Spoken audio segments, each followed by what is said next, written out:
Hello, everybody. Son Adelaja here. Apologies for the little, technical problem that we had. We are coming back to this. We are launching this program, the Nigerian mindset. It's a program where Israel Balogun from Lagos, Nigeria, comes to challenge me about my assertions on Nigeria, and especially about my declarations and talks and speeches on Nigeria. So we are going to go to him, and he's going to introduce us to the topic of today. But before then, I want you people, especially ladies, to pay attention to the latest book I just released, which is called Ladies, Forget About Marriage, Build Your Life. Ladies, forget about marriage, build your life. Ladies, forget about marriage, build your life.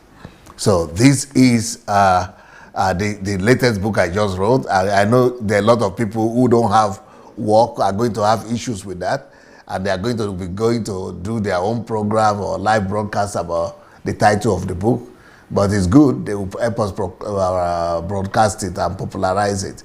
But this is an important topic for women and for ladies. Build your life. Forget about marriage. Build your life before you think about marriage. Marriage will come later, and it will be successful when you have built your life earlier first. But if you have not built your life and you're trying to marry first and trying to think that marriage will make you happy, you'll be highly disappointed, because marriage won't make you happy if you have not built your life.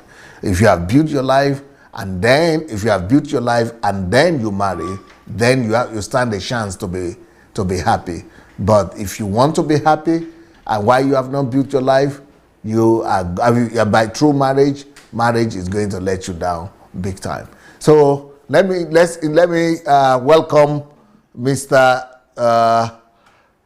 Israel Balogun right now to introduce us to the topic of today. Hello, Israel. Hello, DSA. Yes. Sir. And again, I welcome our viewers back to the program. I believe that by the end of this program today, you will understand vividly what DSA means by the word I will change Nigeria in 10 years. Yes, I want to ask, the topic is, I challenge DSA cannot change Nigeria in 10 years, basically because of the level in which Nigeria has been destroyed. Or let me even say that Nigeria is not even yet a nation, talk less of making it great.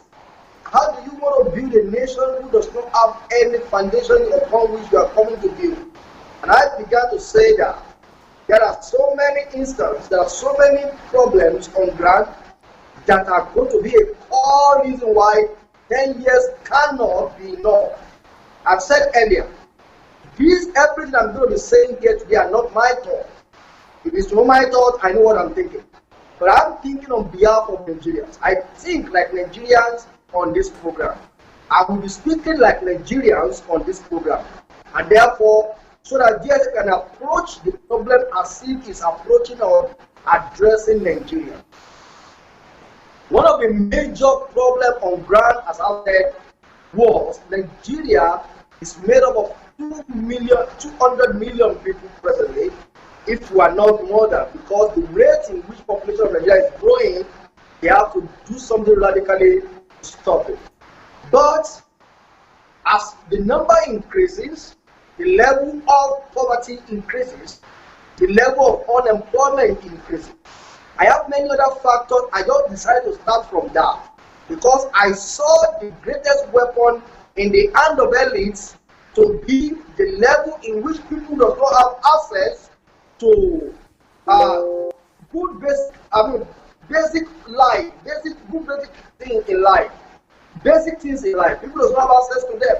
No job, no good hospital, no good road, no those things. Those are the tools in the hand of elites. Now DSA says, I am coming to bring redemption to this kind of people. How is that possible? Which magic are you going to perform to make this happen? This is where I want us to start from. Thank you, sir. Yes, so the topic is DSA, I challenge you. you can't change Nigeria in 10 years.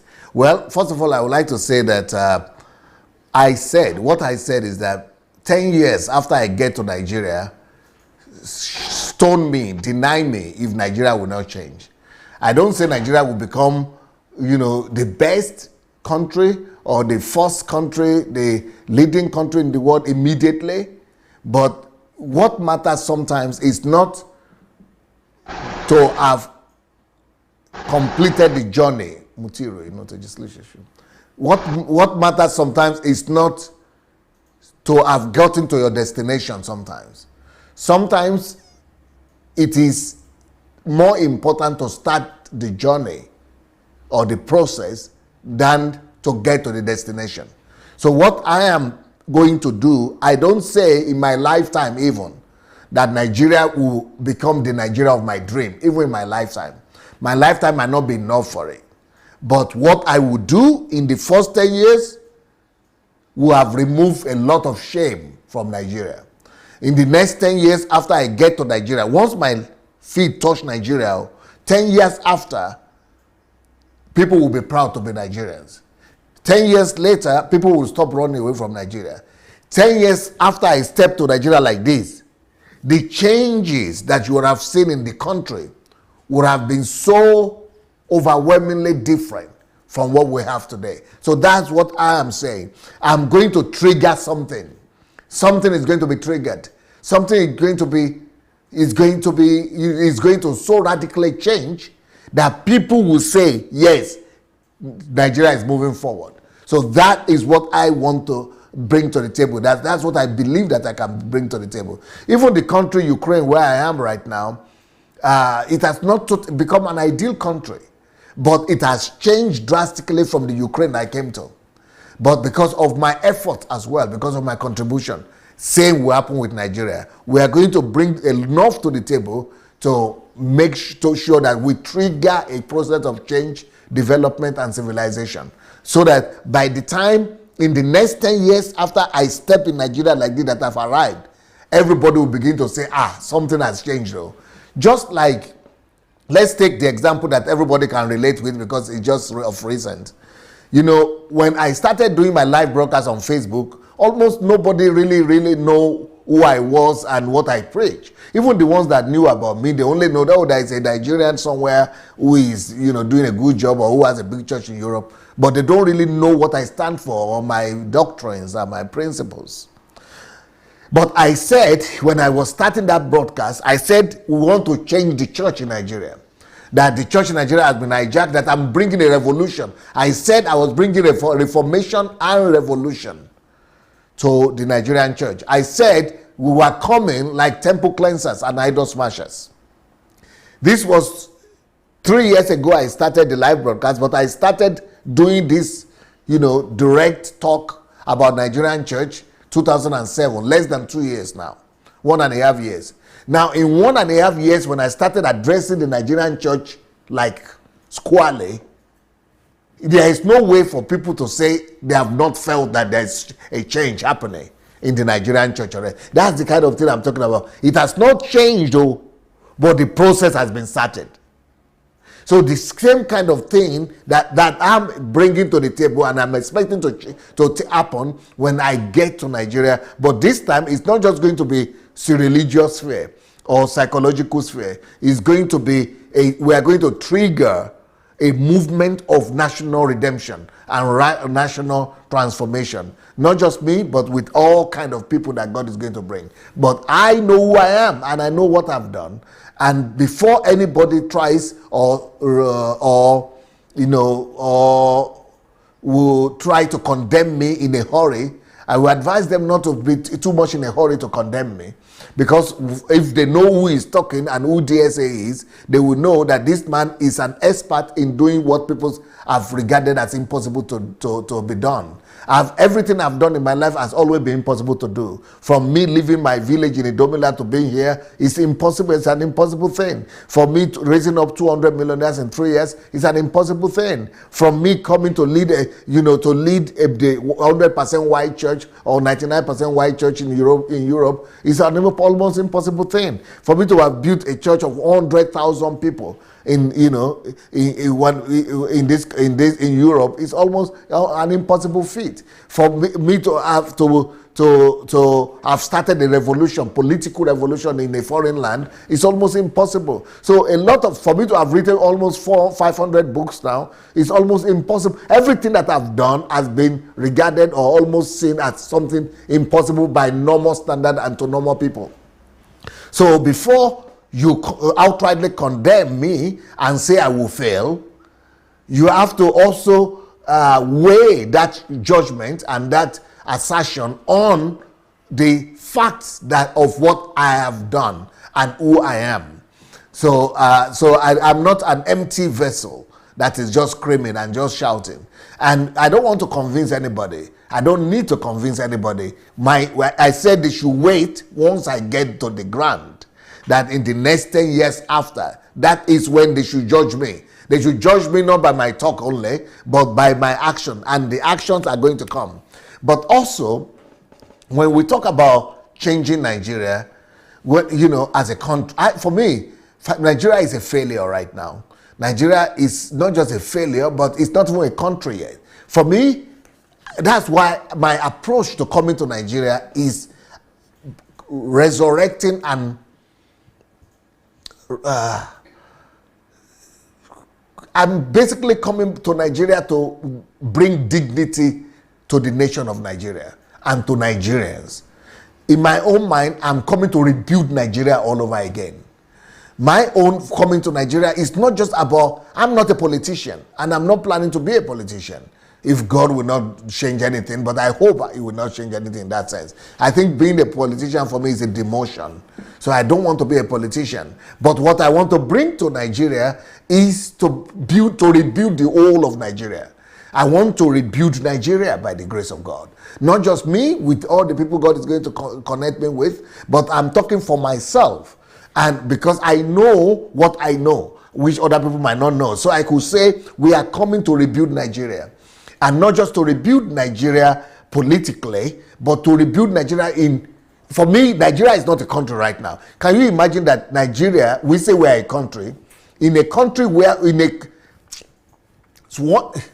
what we call country, we have to, you are talking about 200 million people. That 200 million people, for me, is, our government and our whatever we have right now is just a shame to those 200 million people. It's a disgrace to these 200 million people. Who are the people we even call Nigerians in the first place? The people we call Nigerians are not more than 20% of Nigerians. So let's say if we are 200 million people, maybe 20 million people are the people who are really saying they are Nigerians. Okay, for example, each time I watch Nigerian television, I cannot just believe it. Everybody is speaking English in a country where almost 50% of the whole country doesn't even, or cannot even write and, read. A country that cannot write and read, not just in English, but even in their own native language. And you are saying you have a country, if half of your country cannot even understand what you are saying, and then our president and everybody is speaking in English. Every television program you see, most of them are just speaking English. How could you even say, so who are the people we call Nigerians? The people we call Nigerians are the ones who we understand we are the elite. It is the elite that are calling themselves Nigerians, but we don't really know who Nigerians are. We have cut ourselves a niche. We have cut a niche for ourselves. We have cut a word and our own little word for ourselves where we abide in, where we speak English, we speak, Nigerians are these Nigerians, but we don't know Nigerians. We have separated ourselves from them. The real Nigerians, 50% of them cannot read and write. Can you believe that? So who are we talking to? Even we that are talking right now, you think we are talking to Nigerians? Nothing like that. I'm just talking to people who have access to internet, who can speak English. These are not Nigerians. We are not reaching Nigeria yet. So who are the people who call Nigerians? That's one of the first things I want to change. I want us to begin to acknowledge that Nigerians are not the English-speaking Nigerians or the 20% that are elite that can speak, that can understand what we are talking about. I want to us to acknowledge that no, Nigerians are those 80% that are voiceless, soundless, and that are oblivion in their own country. Those people are the ones I want us to awake and give life to. You know, like I heard a phrase one time in one of the Nigerian churches. They say Nigerians, they have what they call mass or crowd control service or something like that. You know, these are people like ushers. They call them the crowd control. Crowd control, is it crowd control force or something like that? So these are like the ushers. Ushers are controlling, you know what they call the people, citizens, their own countrymen who are also members of the church, who are bringing tithe and offering. They are calling them mass. I think mass or control, crowd control unit. So they have crowd control unit. So these are people who are supposed to control crowd. So that is the attitude of our elite to Nigerians. We don't see them as citizens. We don't see them as indigents. We don't see them as colleagues, as equals. We call them crowd control unit. They are supposed to be controlled and removed from the road. That is the way politicians relate to them. That is the way police relate to them. That is the way pastors relate to them. They are just crowd. So those people who are crowd, who are regarded as crowd, as non-entities, as empty, statistics, those are the ones that I want to give light to. I want to breathe life into them. So that's why I want you to understand what I mean by changing Nigeria. I'm not talking about the elite and the politicians as such. I am talking about these people that people don't even recognize as Nigerians. So I'm going to, if you don't mind me, Mr. Israel, I'm going to now show, because I got your topic, you sent me this topic earlier. So I'm going to show you my own understanding of what it means to change Nigeria. So, can you show the dignity slide? I'm going to show a slide. I don't know if you have opportunity to see what I will be showing. Yes, you see it? I'm watching it live on Facebook. You see it, right? I will see it when it comes online. Okay, good. So this is my greatest assignment in Nigeria. To me, what it means to change Nigeria is to bring back dignity for all Nigerians. When I talk about all Nigerians, I'm not talking about politicians or the ones who have finished university or who speak English or something. I'm talking about ordinary Nigerians, especially those ones who cannot even speak English. Can you imagine? Okay, one of the things I said that is a disgrace to say we are a country right now. You see the map. You see the way that map is so beautiful. See the way that every state is so elegant and colorful. But there are 200 million people living in that place. And out of that 200 million people, can I tell you something that make me to want to go to Nigeria? The more I know about, for 3 years now, I've been studying Nigeria, their problems and how I'm going to fix them. Let me tell you just one of the problems of Nigeria that is challenging me, that I want to go and fix. Can you imagine that Nigeria, these 200 million people you are seeing in that place, only 15% of them know what toilet is, what modern toilet is, who have toilet in their houses. And you are talking of employment. Employment is okay, but I'm talking about things that, you cannot say a country or a people that don't even know what toilet is, that they are a people, or they have dignity, or they are individual, or they are respected, or I'm not talking of one town or one village. When you take the whole of Nigeria, the totality of Nigeria, only 15% of these people, and we, the elite, some of us are in that 15%, and we don't care for anything. We don't even think about it. If you tell this statistic to Nigerians that only 15% people have toilet in their country, they will fight you. They will argue with you. They will say it's not possible. What do you mean? What do you mean? Don't say that, Joe. But really, that is the statistics of the country they call a country. That is not a country. A president and some people call themselves president, ministers, governors, they are all a disgrace. If you are a president or a governor, a millionaire or a rich or billionaire, you call yourself anything. You say you are successful, you are a comedian, or you are a entertainer, or you are flying private jet. How can you be private? How can you be flying private jet in a country where only 15% has toilet? So when I'm talking about changing Nigeria, these are the kind of things that are in my mind.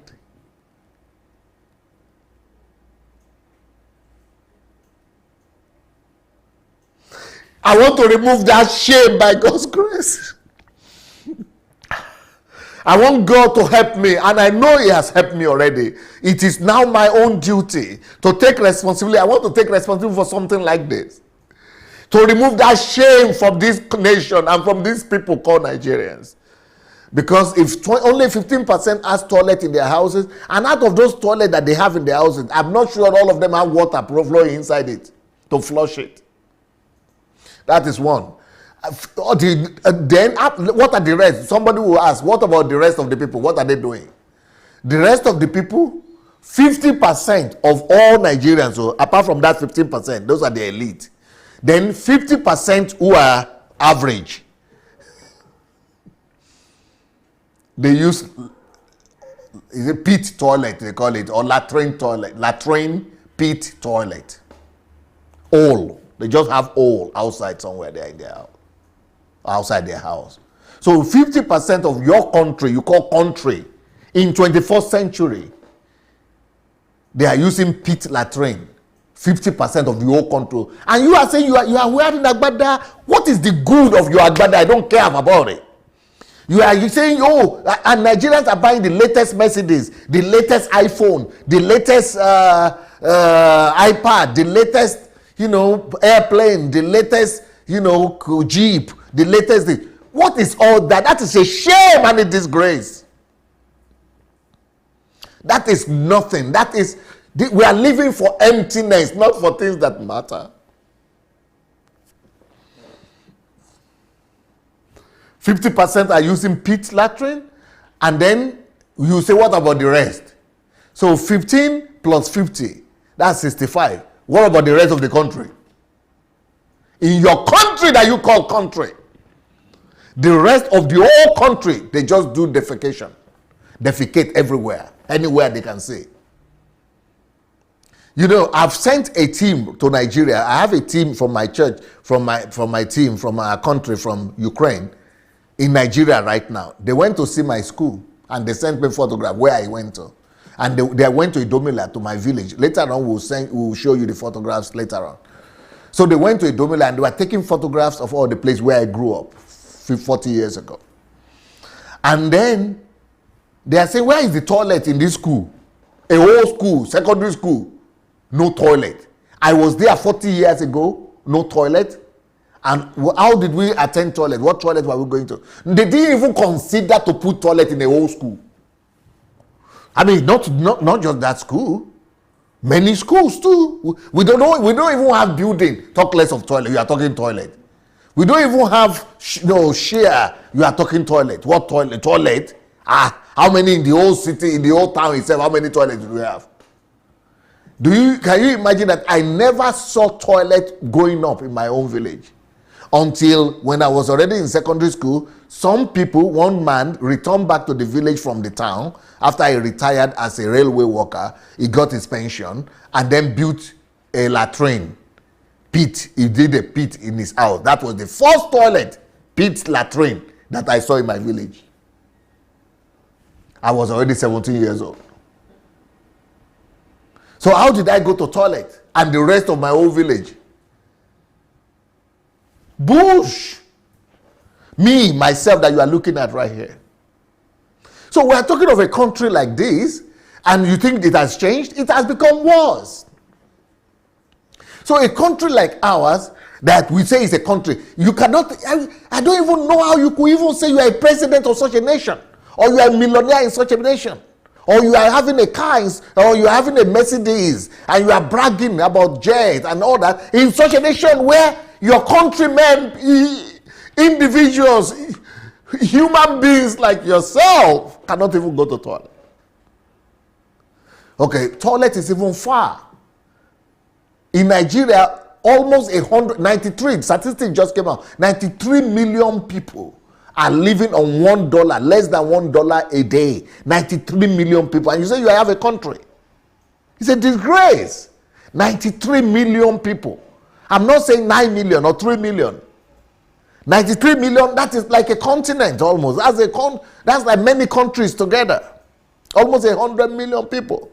So those are the kind of shame that I am thinking of when I'm thinking of coming to Nigeria. We've got to, I have a strategy and I have plans. We've got to remove this shame from our people. So these are some of the things I'm looking at. So let's talk about Nigeria. How can you say you have a country?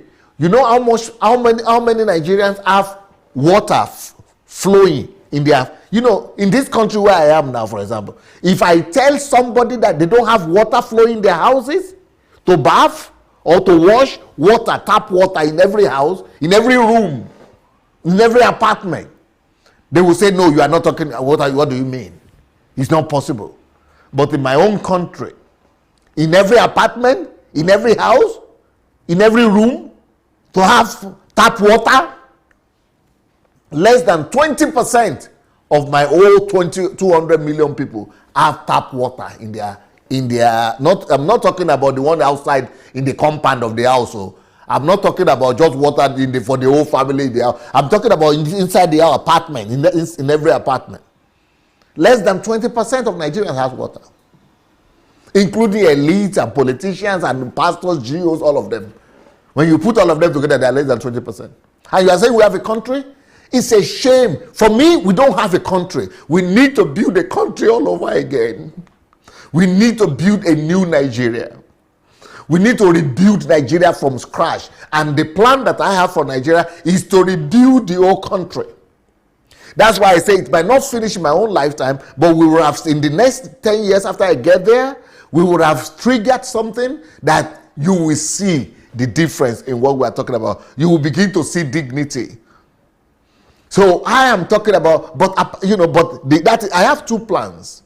The minimum plan is to just remove the dignity, to remove shame and bring dignity to all Nigerians, as many as possible at least. But the maximum plan is what I'm talking about, to rebuild the whole country. My maximum dream is to rebuild Nigeria physically. I'm talking of rebuilding, reconstruct, destroy everything. The other day they just inaugurated my governor. I come from Ogun State, and the capital of my state is called Abeokuta, and they had a drone or plane, showing the city. That's not a city. That's a shame. I'm going to show you my own village where I come from. Some photographs. Human beings have been dehumanized. People shouldn't be living like that. But thank God, that country has given back to me. That country, now, it is a time to be proud and to be rewarded. Because at least I know myself and I know what I'm coming with. The fact that that country has given back to me, it is now time for our sons, for the son of Nigeria to bring dignity back to Nigeria. And not just me. There are a lot of other people that will come to restore our dignity, that will come to remove shame from her, that will come and wipe away our tears. Sons like myself that this country has given birth to. But what we have right now, I'm shocked that our people, our elite, are not screaming and are not talking about this. In our country right there, apart from 50% not know how to read, even right now, children, we have almost 13 to 15 million children that are not going to school. That is just appalling. And for $5 billion, we can resolve all that. But it's like nobody really cares. So what I'm going to do with this slide, that you are looking at is to show you and give you it, because we might be talking about different things. So what am I talking about changing Nigeria? What do I mean? What is my definition? What am I coming to do? So I decided to give you this. So maybe after you see this, this is the program minimum. The minimum program. The maximum program is to rebuild the country. But this is the minimum program. Let's go. Dignity for all Nigerians. No one should beg for food or go to bed hungry. I did that in this country. In this country, apart from our own central church, where we were feeding 2,000 people a day. 2,000 people every day. But apart from that, we have other centers all across the country where we are making sure that nobody goes to bed hungry. When we started doing this, and we did this for maybe 5 years or so, or 10 years, the country, the government became so ashamed that they took it over. Now we don't have to do it. The government now makes sure nobody goes to country hungry. Nobody goes to bed hungry. That's what we want to introduce in Nigeria. Next one.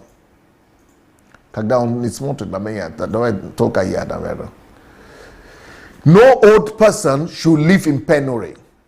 So what am I going to do about this? I have a whole program whereby, to make sure that no old person lives in penury. I'm not talking about pensioners.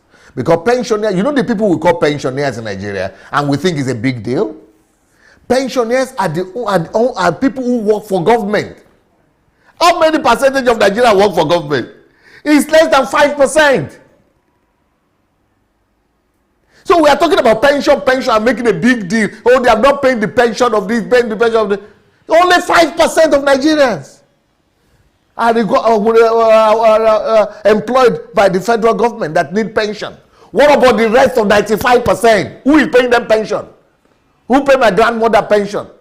Or my grandfather, or my mother? Or nobody pays them pension because they never was educated enough to even work for the government or be employed by the government. Most Nigerians are not even educated enough to be employed by anybody. But they are old. They are getting old every day.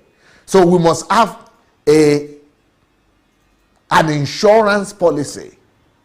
And you see, the thing is that there are insurance policies that have been established in Nigeria. You know what it costs?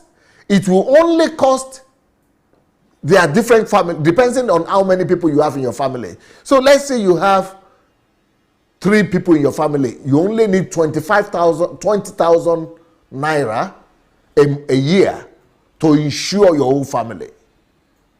If you pay 20,000 naira for your whole family, they could be insured.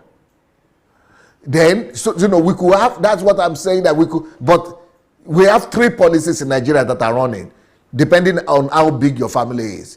20,000 naira, 25,000 naira, or 30,000 naira. If you insure these people, but with 20,000 or 25 or 30,000 naira, a whole family could be insured. So, and I'm working on that. I have a program, and that we want to do to insure every family, so that old people, from old to young, we know that no family will be destitute.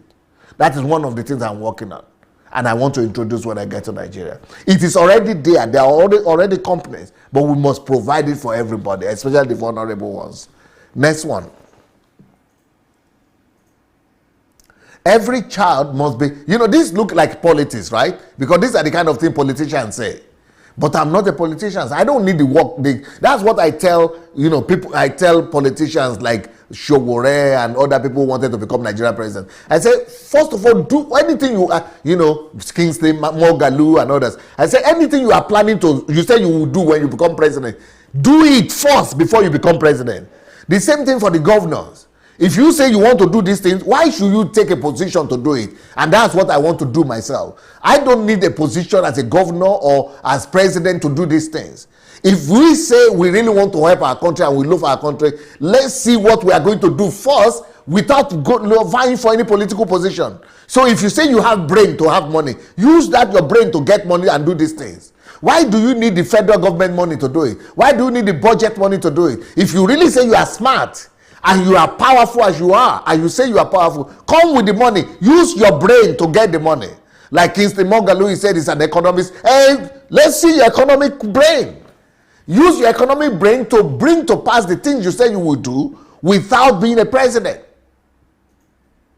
Let's see what you will do without becoming a president, without asking for federal government money. Because once you begin to ask for federal government money, you lose me, you lose my trust. Because why do you need? The same thing will happen. You are powerless. It means.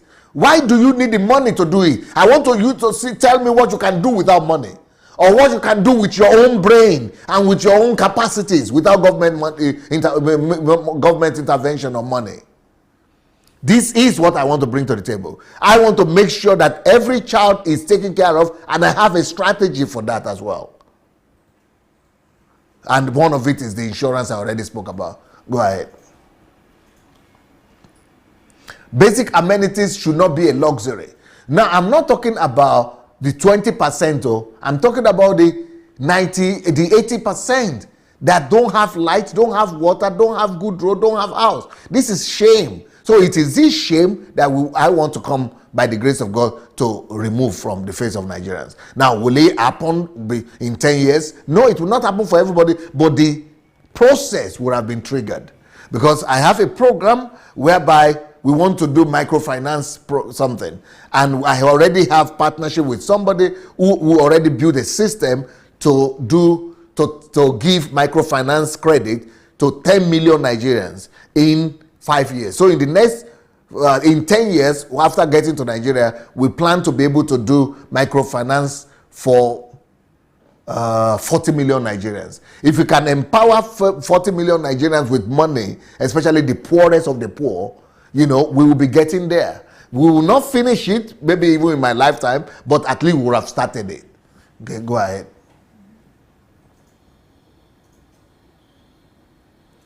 Health must be insured. There is health insurance that the federal government has started. But you know how much percentage of Nigerians have entered into the health, not free, but it's health insurance policy that the federal government has started. It's only about 5%, 7% of Nigeria that have entered it. Nigerians don't even know there is health insurance policy by the federal government, that federal government has started. Just because they needed 13,000 naira to pay, 13,000 naira every year to have free health insurance in Nigeria. Not free, but health insurance in Nigeria. But nobody is even aware of it, talk less of paying. And you know how many people are dying who cannot have access to health centers? Because they don't even know there is an insurance guarantee. But they have to be able to pay some little money, but that little money they have to pay, and why they are not entering, that is where I want to come to the table. To be able to help them pay or pay for them, and then see where we can take it from there. Let's go ahead. Apart from building hospitals, of course. Building hospitals, these are just the basic, things that I'm talking about, the program minimum, the minimum program before the rebuilding of the country. The building of the country is going to be maximum program. Nigerians need to be given faith, confidence in the future, in their nation and themselves. That is why I want to come back to Nigeria. Next point. How are we going to give them faith, confidence in themselves and in the future? Well, because when I begin to do these things, and my team, when we begin to make things happen like this, faith will come to our people. And they will begin to see that Nigeria is not as helpless as they thought. Nigerians' tears must be wiped away. Emotionally, psychologically, physically. Somebody asked me the other day, are you going to, when I spoke about wiping the tears of Nigerians away, they said, how are you going to do it? Exactly what I've said. Pension, old people being taken care of, health insurance for, making sure that nobody goes to bed hungry, giving them faith in themselves and confidence. These are all things, practical things that we are going to be doing to make sure that people tears are wiped away. Yes. Smile must be returned to the face of every Nigerian child, youth, student, parents, senior citizen. Is that an illusion? Yes, it could be an utopia to a lot of people, but at least I have the goal, I have the target, and I have the plan to get there. So that is my dream, that is my plan, and I'm working towards it. Will we be able to do it for everybody? Is it really possible to do it for everybody? But we're going to try. Okay? Because we have plans for every one of these one of these groups of people. Governments must focus on restoring dignity to Nigerians. When you listen to Nigerian government officials or politicians, the only thing you hear about them talk about is that, oh, we did this project, we did one road, we did one building, we built one, we gave one contract, we did one. They are not talking about people. They only talk about contract or project. They talk about road, but they don't talk about people. They talk about, hospital building or something, but they don't talk about Nigerians. That is what I want to bring to the table. We want to bring dignity to individual Nigerians, not just talk about projects. So, and we are going to challenge the government to stop building monuments and building projects, but begin to build people rather than building projects. Yes. Government efforts and performances must be measured. We are going to challenge federal government, local government, state governments, that their performances should be measured not by some anonymous projects that they are doing everywhere, but by the amount of dignity they have returned to every individual Nigerian. And I have strategies to force government to comply. We have a whole movement and a whole strategy we are going to apply to make sure that government changes the focus from just some, mysterious, illusionary stuff to begin to think about real Nigerians, especially the most deprived ones. Yes? NGOs and elites must be awakened to become their brother's keepers by making the dignity of citizens their passion. Like you see the other guy that is there, he's a senator of the Federal Republic of Nigeria, and he's just, the only thing he's doing is to be taking pictures of his cars, and he's called Dino Melai. He's just flaunting his wealth and his cars and everything. And then when you challenge him, he says, oh, I give money to some people. You help 200 people. What is 200 or 2,000 people in a country of 200 million, and you are flaunting your cars and your wealth everywhere? Is that dignity? It's a shame. All these elites shouldn't even be proud of what they own, because you are only as rich as the country you live in. You're only as rich as the people that are surrounding you. You are only as wealthy as your community. If your community is poor and you say you are a millionaire, you are poor. You are a poor man. If your community cannot read and you are not helping them to elevate that, illiteracy and poverty, you are a blind and deaf man. You are as deaf and blind as your community, as the people that surround you. But the Nigerian elite, they just live for themselves. And these are going to be some of the things we are going to be working on as well. Nigerians in diaspora also should be encouraged to visit home in a concerted effort to show and teach our people how to live in a civilized world. Because a lot of Nigerians in Nigeria, they've never traveled outside. They don't know what it means to live a better life, to live in a civilized world. They don't even know what it means to be civilized. Our people are not civilized. Let's face it. You cannot just say, oh, we are great, we are Nigerian. No. We are not civilized. Our people are not exposed. We are living in jungle and in darkness. What profit if your mouth is smelling and you are going about smiling and talking to everybody will just be running away from you. It's better for you to face the fact that your mouth is smelling and go ahead and deal with it. So we are not civilized. Let's deal with it, and let's think about ways to bring civilization and civility back to our people. And the best way we can do that is to use the diaspora Nigerians who have been exposed to better life, and we have to encourage them to go back. That's why I'm personally going back to Nigeria with at least 2,000 people. Okay. We need to teach the society as a whole to frown at the mentality of making it at all costs. That's our value system. We have wrong value systems. You see, somebody is going to carry a gun to kidnap another person just because he wants to make it at all costs. We have to, that instant gratification mentality has to be dealt with. It has to be replaced by a culture of altruism, kindness, empathy, and love. Okay? Emphasis must be paid on skills and empowerment instead of on jobs. In Nigeria right now, everybody is looking for a job. That's what you just spoke about. People are unemployed. I don't want to pay attention I don't want to pay emphasis on employing people. I want to pay more attention on empowering people so that they will be skillful. They will be able to give themselves work to do. They will be able to be their own employers. They will be able to give themselves job rather than looking for job from somebody. That is, what we want to pay emphasis on. We want to pay emphasis on technical training for people rather than and giving people skills. People to be empowered by not just money but skills. That's one of the ways we want to deal with unemployment. But unemployment is an insultive concept that comes from capitalism, capitalist world, Western world, unemployment. People are, by making you to look for employment, they are making you already second-hand citizen. You are already low. You have to look for something. You are already a slave.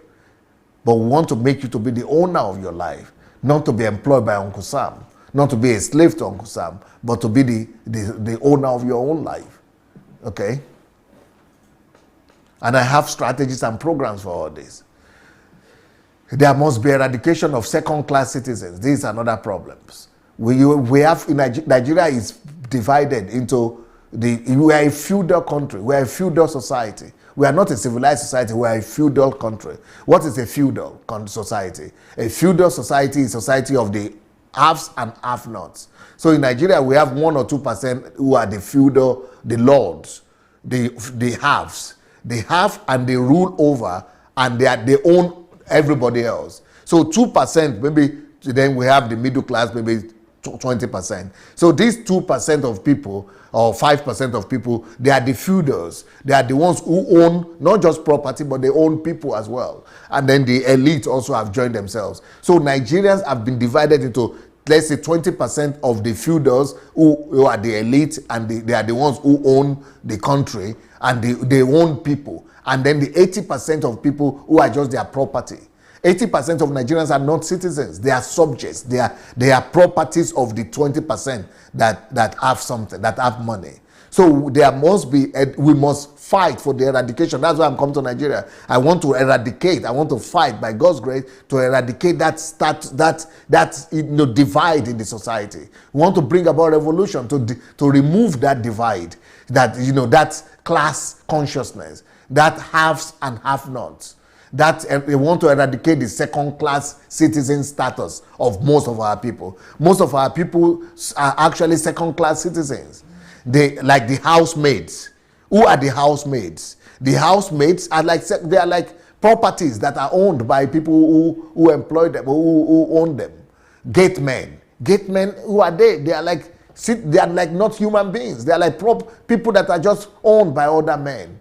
Gate men, drivers, security, maids, house helps. All these people are deprived of dignity. It shouldn't happen. In the West, you will not see somebody who is somebody's housemaid or gate man or something. No, it's a society that is dignified. So we must eradicate all this segregation of society whereby people have been deprived of dignity. These people should become professionals. Even if they are going to work as housemaids, they must be professional housemaids. They must be professional, cooks or housemaids or sapenas, people who can work and they are being paid dignity and qualified professions and qualified salaries. They are being given adequate payments and adequate honor and respect as well. Even if they are going to be drivers and gatemen, they must be professional and be paid professionally and be treated with dignity and respect also. Yes? There has to be legislative laws that must be passed to protect these kind of people, so that Nigerians are not divided into second class and first class Nigerians. It has to be signed into law to protect the dignity of every Nigerian person, either he's poor or vulnerable, or driver or gateman or housemaid. Those are the kind of things that are in my mind when I want to come to Nigeria. So it's not just, I'm not talking about the economic part or the development part now, the rebuilding of the country. That is secondary something. But the primary thing on my heart is this restoring, giving dignity back to every person who is living in that country called Nigeria. I will soon finish now. On this basis, look at child bride culture must also be stopped. I mean, can you see this picture here? Somebody that is about 50 years or 60 years old marrying a 16-year-old girl. What is that? That's a crime. These things must be criminal, must become a crime, and they must be prosecuted. Into another child labor has to be stopped too. Hawking, street hustling, etc. must be eradicated. You know, I myself used to be a child like this that used to sell things like this. I mean, we must not reduce our people to that level of living. And we say we are citizens and that we are coming from the same country. It's a shame. It's an open sore. It's an open disgrace that children are all over the street hawking, putting something in their head. That old culture of Africans putting things in their head, we must all do something to make sure that we lift our people up, that they don't live on that level anymore. Next. Then another major problem that I want us to eradicate in Nigeria is mentally derailed citizens who are roaming about the streets, and instead of being institutionalized, and we say we are citizens with them, and we are saying that they are our countrymen, and that we come from the same country, and these are Nigerians like us, and they are roaming the street, and they are crazy men, lunatics, and mentally derailed people, and we are just passing by. We don't even pay attention to them, and we say we have a country. It's a shame. That's not a country. That's a shame and a disgrace. We have to deal with that. If the government will not do it, I will do it by God's grace. Let's go ahead. I don't even care. All these things that I'm talking about, I don't care for the government. These are things I'm coming to undo myself. And I'm going to raise up a whole army of people who will be with me, who will be doing this. And I don't care in what name of what church or religion. No. This is about humanhood. This is about humanity. Prostitutes are everywhere right now in Nigeria. I mean, a whole state, Edo State, is known for as prostitution-producing state. I mean, those things must be stopped. Prostitutes must be re-educated and rehabilitated. Next one.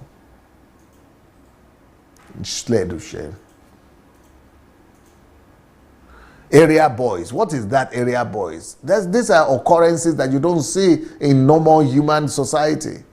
So these area boys, guys, must also be rehabilitated and be re-educated and given opportunity and orientations in life. Next. The culture of subservience, everybody dobale, people prostrating everywhere, that demeans humanity. And it's not that you shouldn't respect elders. I respect people. I bow down. I prostrate. But that's not the kind of thing I'm talking about. You see the other picture there. Somebody is also bowing down to the queen. But it's not subservience, you say. But what we have right now in Nigeria is subservience. It's people being treated like slaves. And people themselves seeing themselves as slaves, deprived of their dignity, servanthood, classism. And some of these things are the things I want to tackle when I get to Nigeria. But this has to be debated, of course, especially with the Yoruba people. And, we have to debate it and let's talk about it. Ignorance, is a big thing in our society. Our society is not a country. We are not developed. We are not civilized. We are backward. We are jungle people. And that's mainly because of ignorance. So the biggest challenge I'm going to have in Nigeria is to eradicate and challenge ignorance.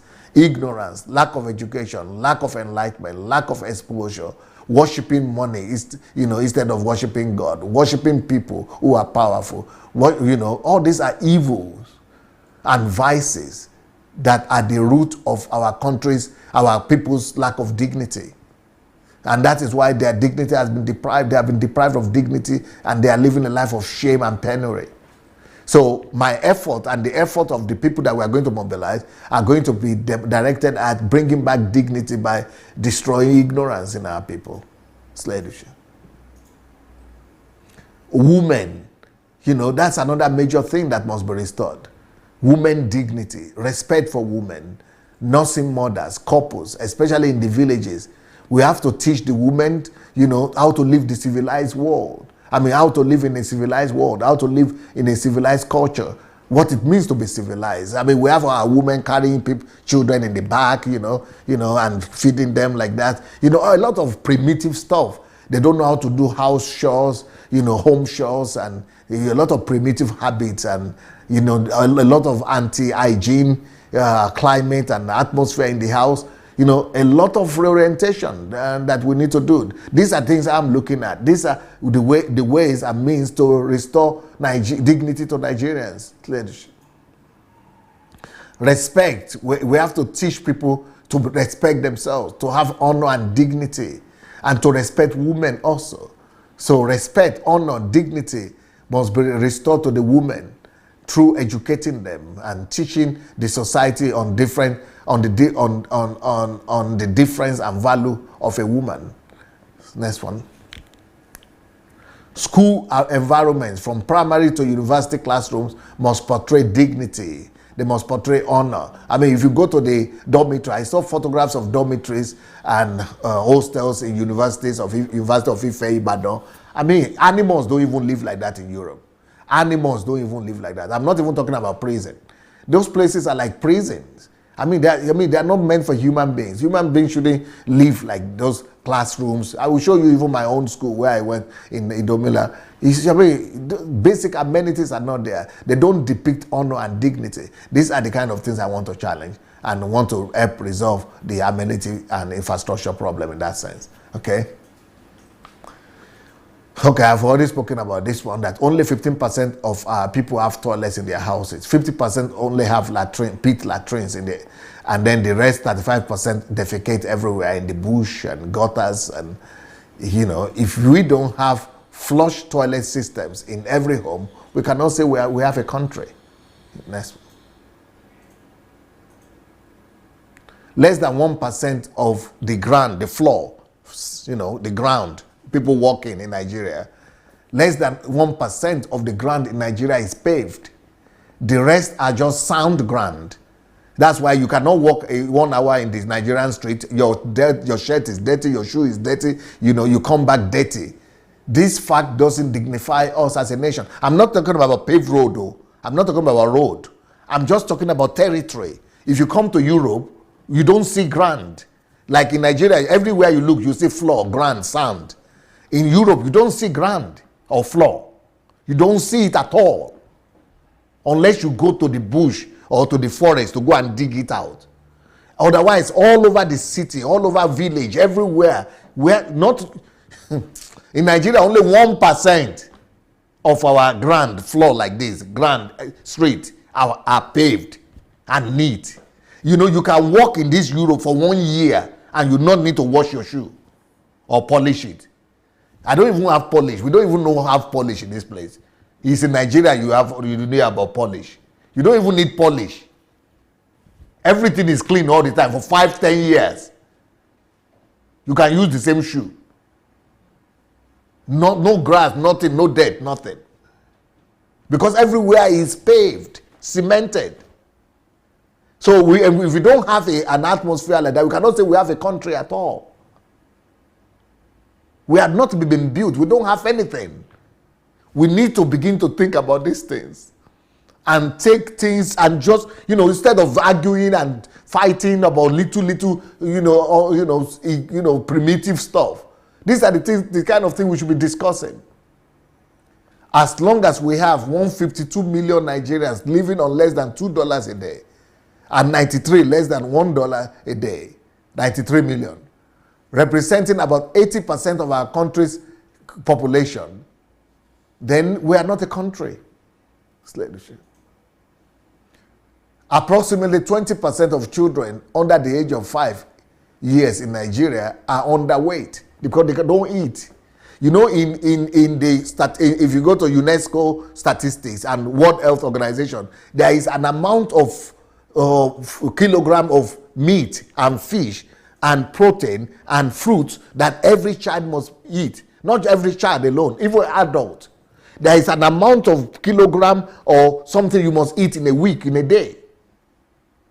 But Nigerians don't have any, we don't even do it 1% of those minimum that is required for every human being to be normally human. And we say we have citizens, we have country, we are human. We are not.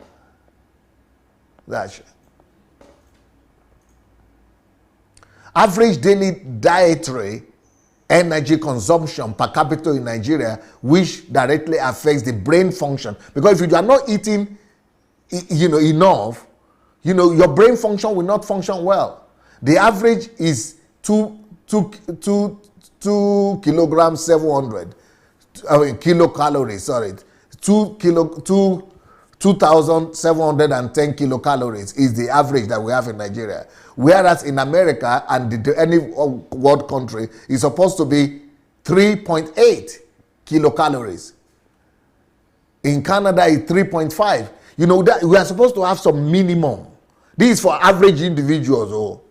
And then we cannot function. We cannot compete. We are not eating enough calories. No things are not getting to our body. Next. Around 103 babies out of 1,000 die in Nigeria at birth. Children don't die anymore in developed country. People don't die. Maybe very rare that you see somebody dying stillbirth or dying at birth. Very small.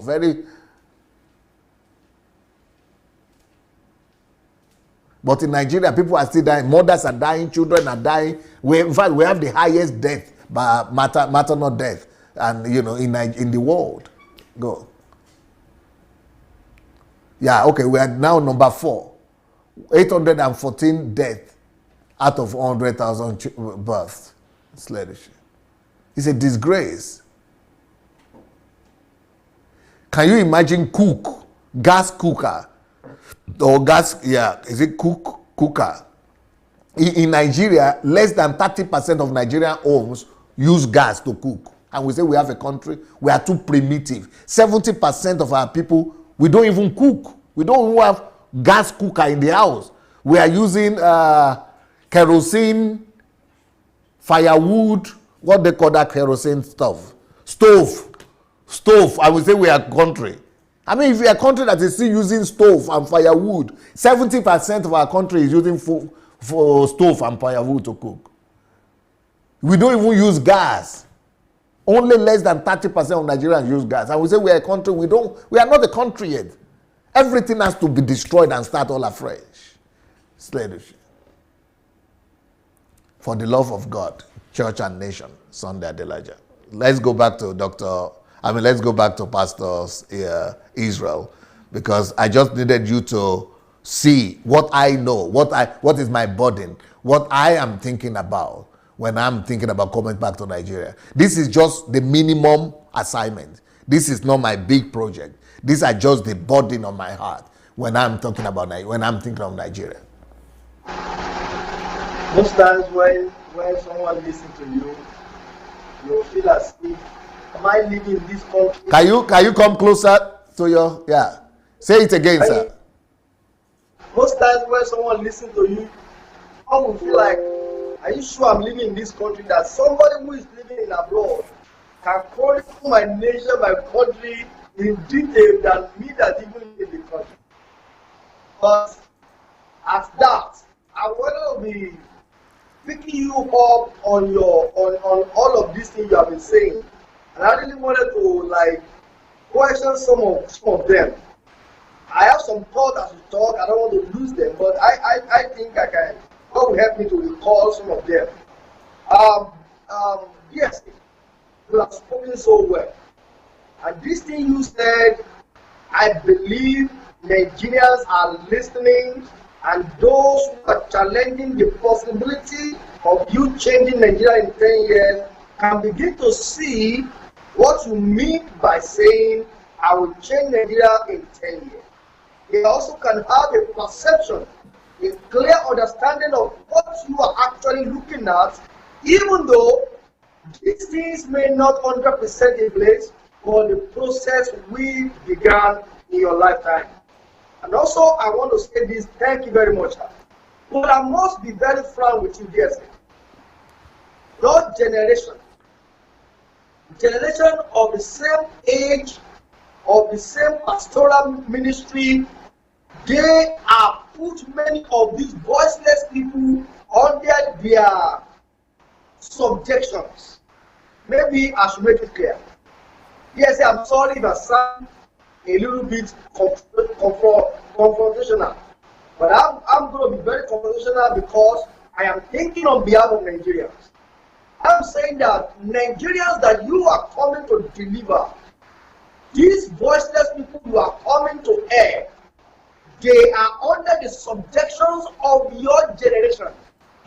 I mean, the people who began the revival, the church in this country, need these people to be in the state they are now, because with that only they can be relevant. With that only if they are in the state, in the condition that we are now, that is the only way they can be relevant. Now you are coming to say, I want to deliver them. Sir, these people control numbers. They have control over people so much that when they tell them a thing, they will believe them without even verify what they told them. How will you be able to confront and fight this battle? Let me paint the picture to you. The people I am talking about the church in particular, the leadership of the church in Nigeria. They enjoy the popularity, the wealth they are having today because the condition that these people are is the reason why they are living, they are successful. I don't know where you get what I'm trying to bring out there. The condition, the situation in which Nigeria is the basic reason why ministry are successful. What you are bringing is to say that you are delivering people who are becoming a source of income to them. How do you intend to fight and to win this battle? Well, I'm not going to fight with them. What I'm going to do is what I just showed you. I'm going to just come with programs, with my own agenda of just restoring dignity back to my people. Either they are Christians or they are Muslims or they are church members of other people's church members. Or, you know, one thing with Nigeria is that if some people, not just Nigeria, anywhere, if people are hungry and I come out and I offer them food, they will forget what church they are going to. They need to eat, they will come and eat. If they don't have health insurance and one Nigerian is coming out to help them get health insurance, I think I don't care what church they go to. They would like to get that free health insurance. If I want to empower 40 million people with money to do their own microfinance and give them money to do their own business, they will be ready to come and get it and get the help because nobody else is giving them the help. So I don't care what church people go to. I don't care what mosque they go to. But I want to restore dignity back to them. This thing you just saw, this presentation I just did, is just one. That's just a holistic thing. Otherwise, I have program for every different categories of problems that Nigeria have. I have a list of 1,000 problems and way I'm going to resolve them. And I have a list of 100,000 problems. 100,000 problems that I want to resolve in Nigeria. But so these are just the basic things that I have prepared that I'm getting ready to resolve. So once I'm going to touch people with the love of God's love, with the touch of God's love, and they are going to feel the difference, once they begin to feel the effect, they will respond. For example, I wanted, some people will say, why are you not doing that now? Why do you have to go there before you do it? Well, I tried to do that from here when I was here. I didn't have much money, but me and my family, we sold our property here and we got all our savings out. It was $500,000, 500,000 US dollars. And we put that money into the hand of two pastors who are from different churches, but they are not senior pastors. They go to one of these, some of these two of these our popular churches. But they were my friends. They were good people, I thought, popular guys. And then because I told them, go and start a microfinance, and they told me, they did great presentation, that we will start a microfinance to go and, to help people, just what you want to do. So I thought before I come to Nigeria, let them begin to give money to people and helping people. 1 year later, they disappeared, and not one kobo or 1 naira from that money is reported for right now. So, that's the problem, why I don't want to risk it anymore. I don't want to give money to anybody in Nigeria until I have had opportunity to prove them myself when I'm on ground. Even my own village, I've had issues with my own people that right now I'm not going to do anything in my own village even until I come to the ground. I'm able to try people and see things for myself and able to manage things for myself. So, but I have plans. I have plans that are workable, that have already worked in this place where I am, and that I believe are going to help, make a difference in the life of Nigerians. If you want, I could show you just a list of some of those plans. You might be interested in them. Hello?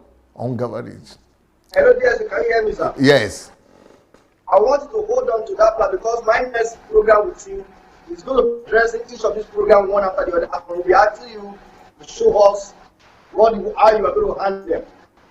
So I don't know if that is okay by you. Okay. But also, I want to take you on something you just said as relating to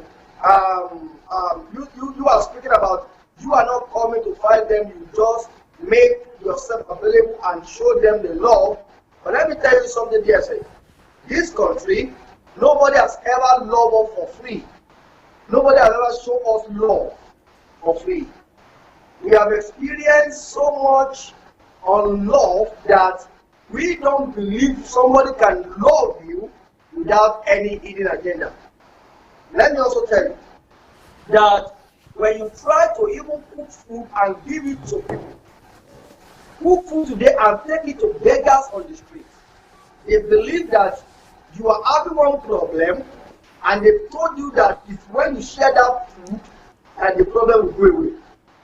If you even organize and want to create food center for people to come and eat, some people will come at first, but by the time they begin to tell them that that guy is giving you that food so that it can begin to use your destiny. That is the level in which Nigerians are, and this is how much my hope we are in this country right now. Now, if you come to present and to do this good to Nigerians, and you think that they will accept it just like that I'm a good man, I want to come and help you. Yes, you have work at hand. Because the people who have enslaved them will send messages, propaganda, information around that you are on a mission. As a matter of fact, do you want to hear, sir? You want to know that they already tagging you as an antichrist, that you are the one that is coming to trigger the end time antichrist process. And you are coming to Nigeria to bring that agenda on ground. This is what they are teaching their children. So you must be ready to confront this kind of challenge of people who will think that I cannot be loved for free. If this man is loving me this way, he must have something. Now, people could have helped you to deliver in Russia, in Ukraine. There are people who does not have this religious problem. Religious problem is worse their own problem. Our problem religiously is more worse than their own because they don't know God. They find God. We claim to know God. As a matter of fact, we claim to be friend of God. Meanwhile, we don't know Him. And so, if you come with this love, with this openness, with this accept, and I tell you, sir, you are about to confront a very big challenge. And that challenge is, don't gossip. Because Nigerians have never been loved for free. And so, whenever you see anyone who you, giving you food, giving you clothes, they term you to be a ritualist. That those are the things you are doing to empower, to enrich yourself. They come up with a book story that you are not Christ, you are coming to take them away from Christ. Most importantly, when they begin to hear messages like this. Can you imagine that you bring this kind of a book? Women forget about marriage video that they will say, didn't we tell you that this guy is antichrist? So these are the basic problems that I am and Nigerians are looking at and saying, this man does not know what is coming to do in Nigeria, and that's why we confront you that you can't change Nigeria in 10 years. Okay, well, you know, everybody just have to do their best. I guess they have to do their best at spreading the bad news and the disinformation, and I'm going to come and do my best to spread the truth. And I know the power of truth, because one on the side of truth is a majority. So, but I'm not going to, right now, I'm not in Nigeria, so they should begin to do their own propaganda as much as possible. But when I come to Nigeria, my own time will come. Because right now, I'm not on television in Nigeria, I'm not on radio, but when I come, it's going to be very difficult for them to keep me off radio and television, because I'm going to be everywhere. And not just me, and the people we are going to raise up, we are going to flood all the airwaves with these messages. Like I said, all these messages that I'm doing, all these messages that I'm doing right now are on Facebook. I'm not preaching to Nigerians yet. I'm just releasing what is in me. I'm just getting ready the materials. I'm just storing the materials. I'm just getting things ready. You know, but when I get to Nigeria, these things now are the properties, the things, the materials that I will have at hand to be able to now broadcast them and release them. So let them be doing their own, and I will be doing my own, and we will see that darkness never wins over light, and lies and non-truth never wins over truth. That truth is always the winner at the end of the day. So I believe in God, I trust God, God knows my heart. You know, one thing I know is that I'm going to try my best, and let's see let them try their best too. And let's see, you know, what happens at the end of the day. I want to say that everyone should watch out for the next program, because the next program is practically going to be addressing different problems, and I will be targeting what will you do DSA, and I will be bringing up different problems in Nigeria that DSA will be addressing them practically. We also believe that before you come, many who listen to you can learn from those practical steps of solving this problem, and if they are willing to commit themselves to it, they can start doing something. I would love to also say that we can give room to those who want to call in and contribute as well to this program. Thank you very much, sir. Beautiful. Thank you so very much. Well, I want to use the opportunity to talk to people who are watching us. One of the books that you have here is called How the Nigerian Economy Can Overtake the American Economy. You have to read that book. People who have read that book think it's one of their best books they've ever read. And you will be shocked, you will be surprised, you might cry, you might weep, but you'll be happy at the end. But Nigeria, there is hope for Nigeria. When you read that book, you understand what we mean. And then the other book that is there is the new book that I just released, Ladies, Forget About Marriage, Build Your Life. Ladies, forget about marriage, build your life. Build your life. Let's see if we have a caller. Anybody wants to call, go to Facebook Messenger, and when you get to Facebook Messenger, look for Move Agents, one word, Move Agents Matic, Move Agents Matic. And you can write to us and say, I want to call, or send us SMS message, and we will call you back. Go to Move Agents Matic on Facebook Messenger, and we will call you back when you write us that you want to call. I think we have a caller already. Hello? Hello? Yes, sir. Hello, DSA. Yes, sir. Is that Tokwe? Yeah, this is Tokwe. Yes, I thought this topic would minister to you, and or touch you? Yeah, I am listening with all rapt attention, and I'm jotting down some of the things you are saying. It is really very, very interesting. And you see, the thing is this: you really have a plan. I believe you have a plan. Oh, your voice has gone again. Speak closer the way you began. Can you hear me now? Yes, good Can now. you hear me? Yes. Yeah, I said I listened with rapt attention. Closer to your. Closer again. Yeah, good. Okay, can you hear me now? Yes. I said I listened with rapt attention. Yes. Everything you were saying and how you think you can transform Nigeria. Yes. Personally, I believe it's going to be done. And I believe one day we will get there. I know the road is going to be very rough. Yes. And but the thing is this: either the road is rough or it's not rough. Somebody will have to start this revolution. Yeah. And I think in your own little way you've started. You know, I've been going to Nigeria for the past 80 years, and I've been doing so many things in Nigeria, and I understand the mindset of the people of Nigeria.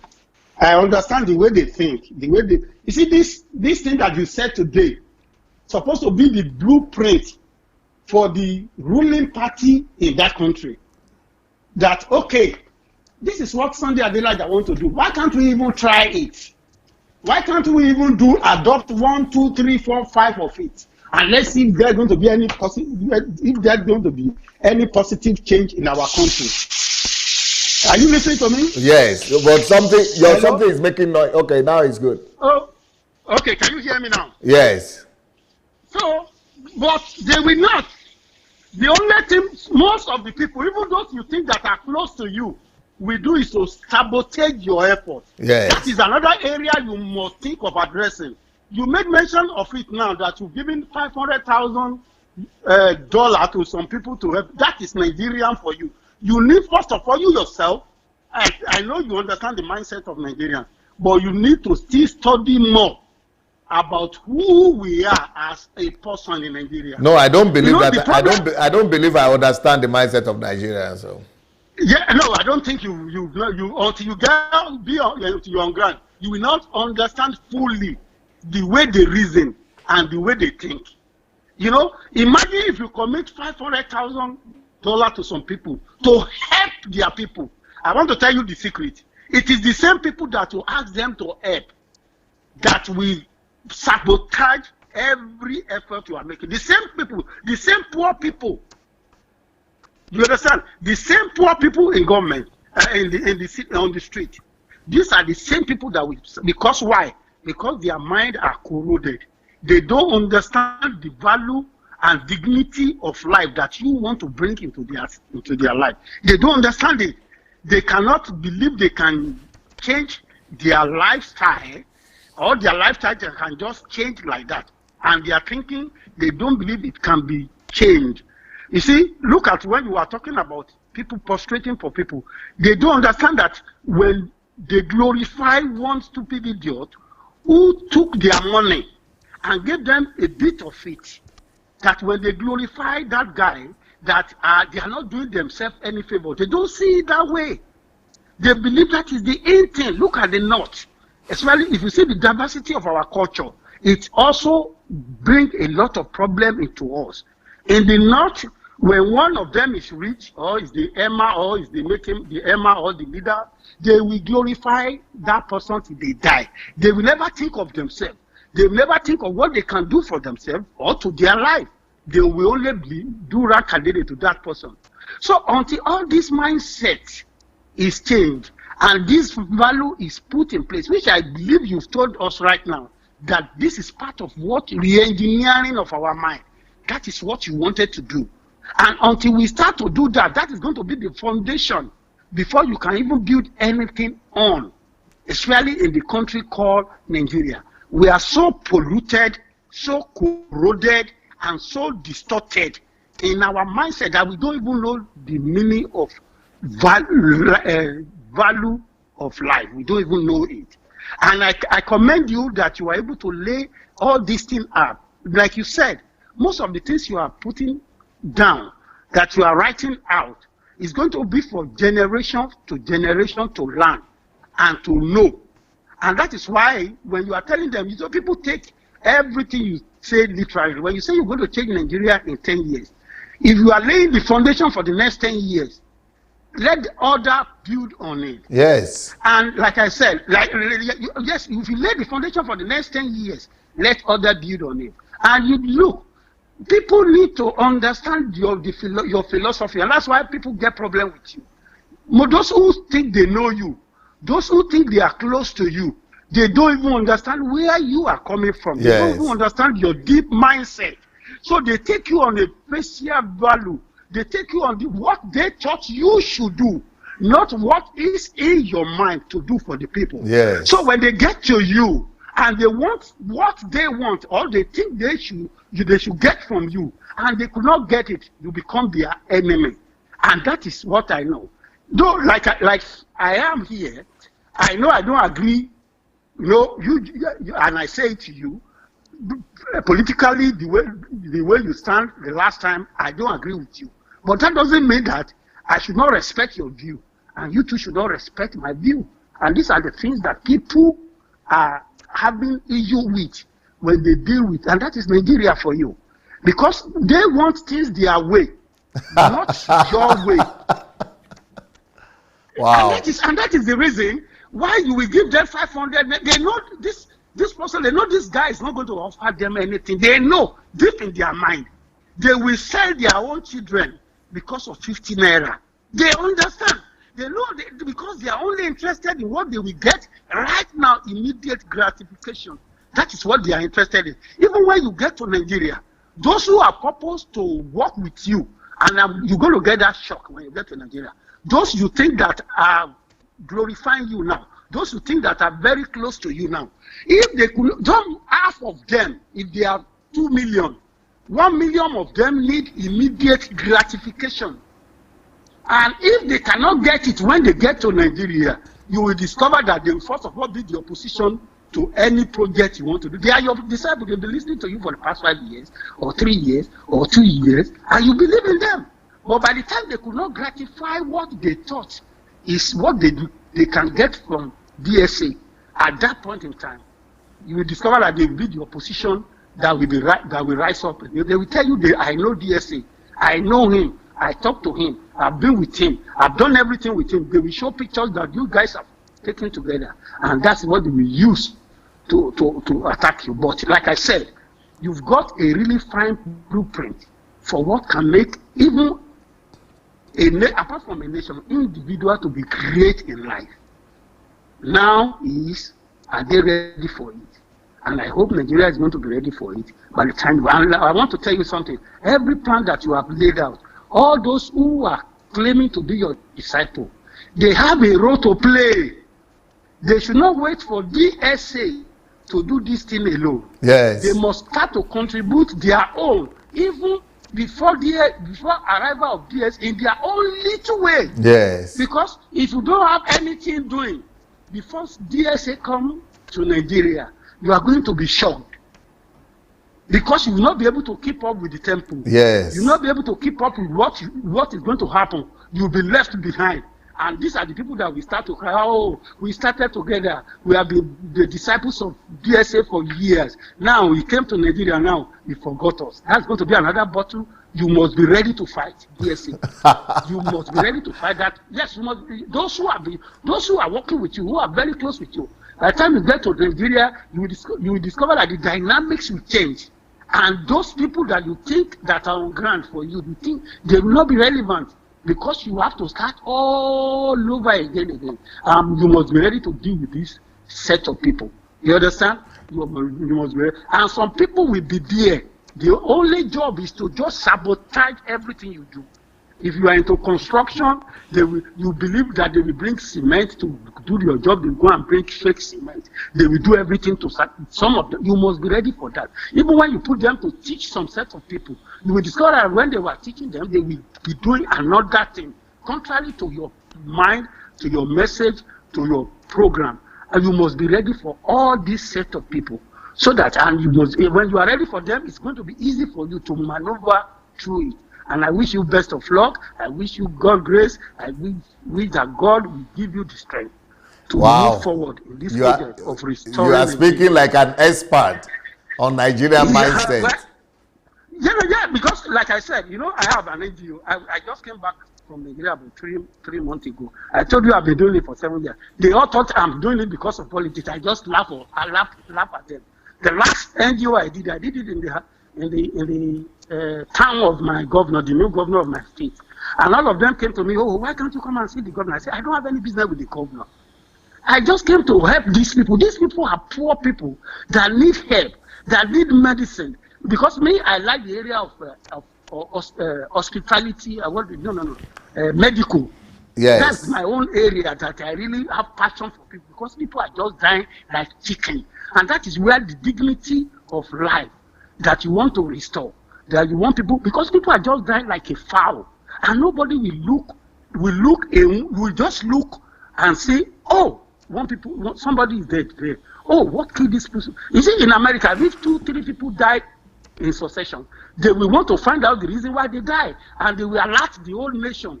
Look at the kidnapping going on in Nigeria. They will kidnap 20 people, 30 people, 50 people, and they don't see it as emergency, as what they call it, as an emergency, that they should declare a state of emergency on security. They don't see it like that. Look at so many people that are dying because of maternal mortality. They don't see it as an emergency, that they should declare an emergency or that people are dying of hypertension and diabetes. They don't see it as an emergency. You see, until people know the value and dignity they should place on human beings, this will continue. And I think you have it in your program. You want to restore their dignity. You want to make sure they are educated. People should know their right. They should have a legislation that will back everything that way. Look at those guys. The guy you showed the other time, Dino Menai. That guy, he has the money those legislators are spending are the money that's supposed to be used to take care of their constituencies. Yes. Yeah, they allocate billions and billions of money to them to take care of these people. You are talking of roads that were not paid. You see, this money has been allocated over the years for every road you have in Nigeria. Every budget has money that has been allocated for it. But till I'm talking to you, none. The money is gone. The money is gone. And nobody is going to query. When another government comes in, it's going to be as usual. That's what they do. That's how they do it. So that is the problem. So until the people of Nigeria themselves, I know by the time you get on ground, by the time you get on radio, by the time you get on television, by the time you start making this noise that you are making on internet now, and you are just, by the time people start listening, it may take 1 year, 2 years, but I think they will imbibe it, they will start to understand, they will start to listen that somebody is talking somewhere. And I think this is the way forward. Thank you. God bless you. Wow. Thank you, sir. I really enjoy every bit of what you are saying. People may doubt you, let them doubt you. When Jesus Christ came, they doubt him as Son of God. They don't even believe in him. They don't even believe he can do it until he died. Before the whole world got to know that somebody somewhere has gone through Jerusalem, Bethlehem before, and the name is Jesus Christ, before it become an household name. And that is what you are doing. And people will understand. People that don't want to understand will not understand. There's nothing you can do about that. That's what I see, DSA. God bless you. Project Nigeria, I will be part of it. I will join you. I've been making provision for it.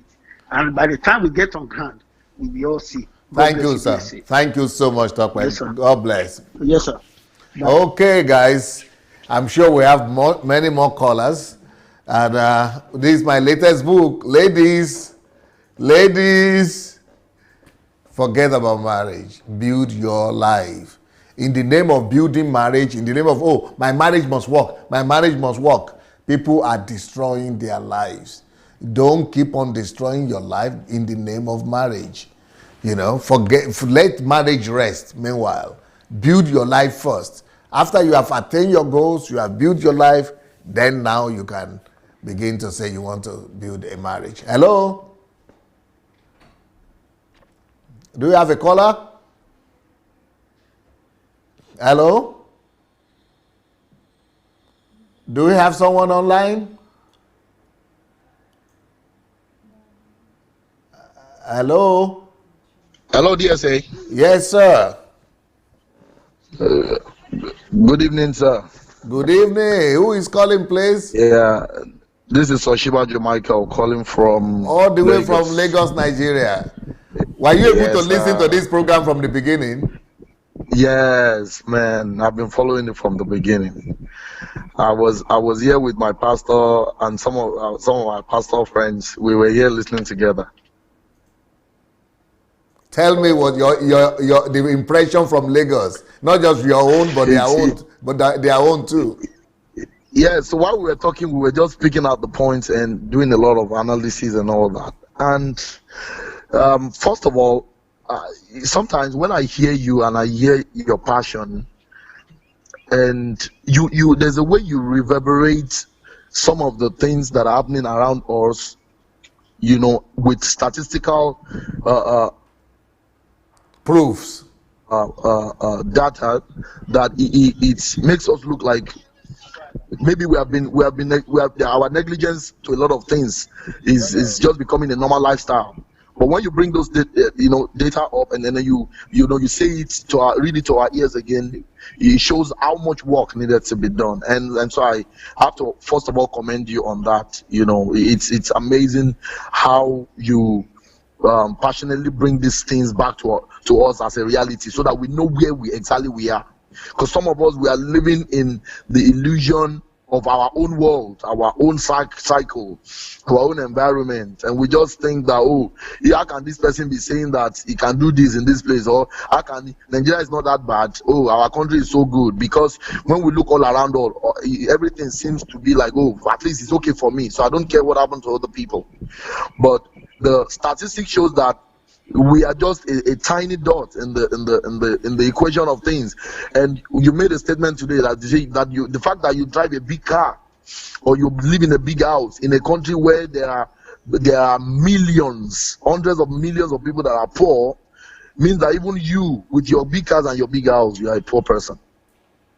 So I really have to appreciate you for that.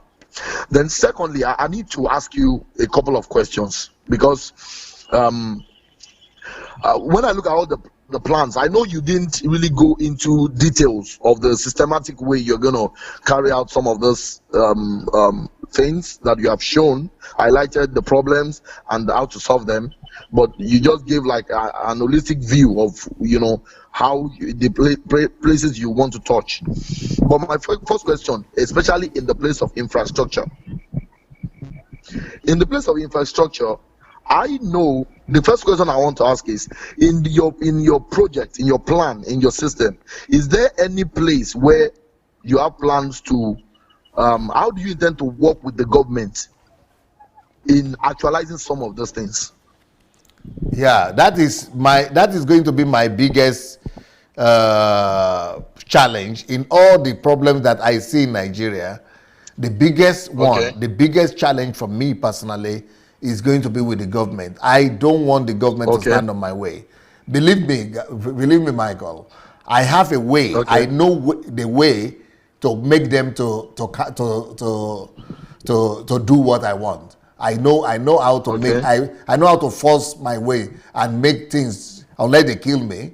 But otherwise, I know how to get my goals. But I don't want to use it, because I don't want to do a lot of things. I just want the government I just want us to be on the same page with the government. I like that. I like your response, because it's like you have a glimpse of what it's like to work with the government. Let me just give you a scenario. Let me just give you a typical thing to expect. What to expect. Okay. You see, DSA, there are a lot of Nigerians. There are still a few Nigerians that have conscience, that have passion to do good. I believe it. With their own personal resources. Okay. They have the goodwill. They feel that, okay, I'm in this environment, I can do something about this environment, about this problem in this environment, so that at least I can make life a little bit easier for the people in this community. I might not be able to do the entire local government or the entire state, but within my own area, I can do something. But some of the biggest challenge they faced, even in that small place, the government will frustrate their efforts. Let me use my area as an example for you. The area I stay, if set of people came because they have a property in that area, they are building a commercial property in that place, like an hotel, and they felt, okay, because they are building an hotel, that place needs to be accessible so that people can easily it should be motorable. It's so easy for people to go in and go out and all that. There is no way you will want to do road with your own money. It's not as if you are asking money from people. You want to use your own money to do the road that everybody will use, and the people in the community will benefit from the road. But the biggest challenge is that even the government will make sure they frustrate you from not doing that road. They will not allow you. They are not spending a kobo. You are funding it yourself, but they will not allow you to do that road.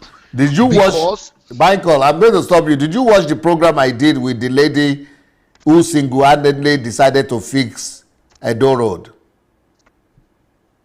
No, I've not watched it, but I'll go and watch it. Okay, it's a week ago. I saw the headline.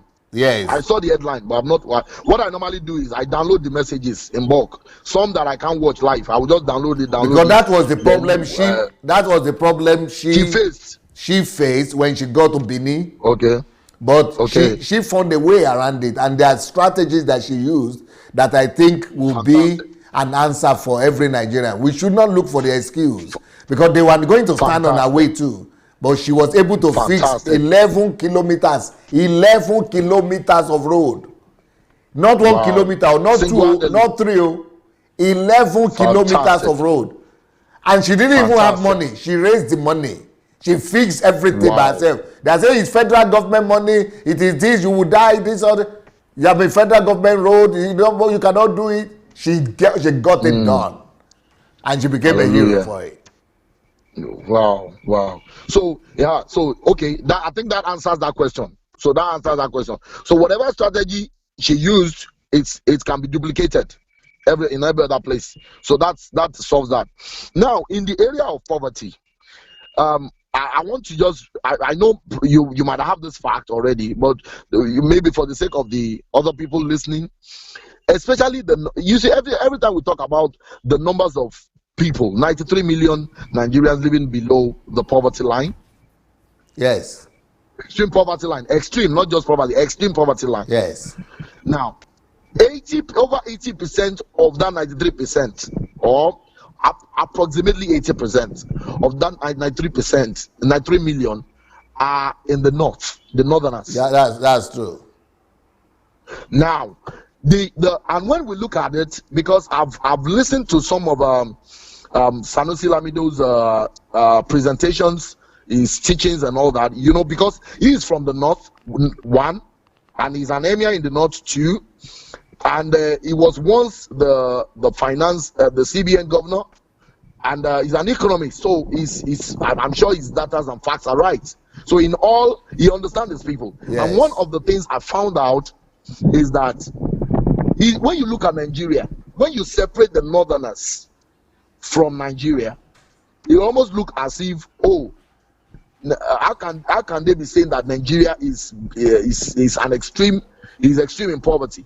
Because when you look around some of the western side, poverty all around, poor infrastructure, but not as bad.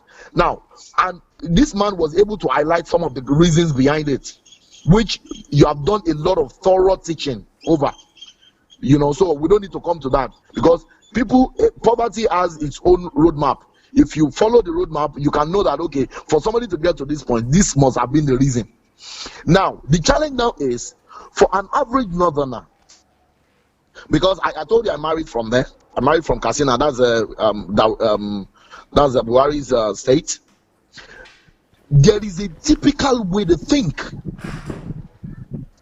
And that thinking is that they already settled, maybe because of their culture or their religion, that, well, some of us are supposed to be poor, and some of us are supposed to be rich. So some of us we that are poor, we are supposed to be depending and be hailing those people that are rich. So some things are not meant for us. It's meant for these people. We are just supposed to be a dependent. And I don't know whether that thing is a cultural thing, and that is why you will have a gateman, a northern gateman who is earning maybe 30,000 naira a month. He will have 17 children. living on 30,000 naira a month. So, and I'm looking at, when I look at all this, your programs and all your strategy to help eliminate this poverty, to bring them from this line and bring development to that place and help them. I feel that, how do you intend? Do you have a system or a strategy, a strategy or that has been tried to first? Because if you don't change those people's mindset, I know that you've heard that President Jonathan built a lot of schools for the Almajiris. Almajiris, yes. And they don't go. Yes. They will not go. Even though the schools are good, the facilities in the school are good, they will not go. My own mother-in-law has almost the biggest school, the biggest private school in the whole of Katsina State. The biggest private school. And one of the things she told me is that even despite the fact that she runs the school almost at no cost, so that, because she feels that that's their way of just giving back to the community. That's the way of giving back and educating these people. Even despite that, most of these people still don't want to go to school. So I'm just saying that they reject education, they reject a lot of things. How do we then intend to change their mindsets? So if you can just, speak briefly on that, But one thing, I have a strategy that we are going to apply, and I want to believe that it's going to work. But I have a strategy. I don't want to talk about it right now.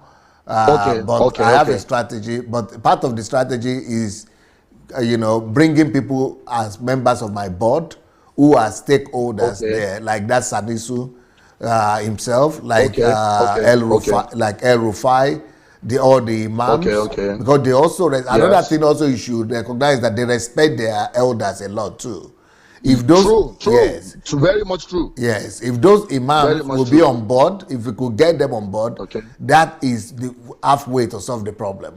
But also one of the reasons why right now in just 1 year in Kaduna State, El Rufai has been able to reduce the number of Almajiris who are not going to school by 40%. You know the reason why? Because he's making sure that he gives them food. What Jonathan did is that he built the schools and told them to go. But he was not providing food for them. And then the parents are still sending those children to the street to go and beg. So what we need to do is to make sure that we have provision for the family.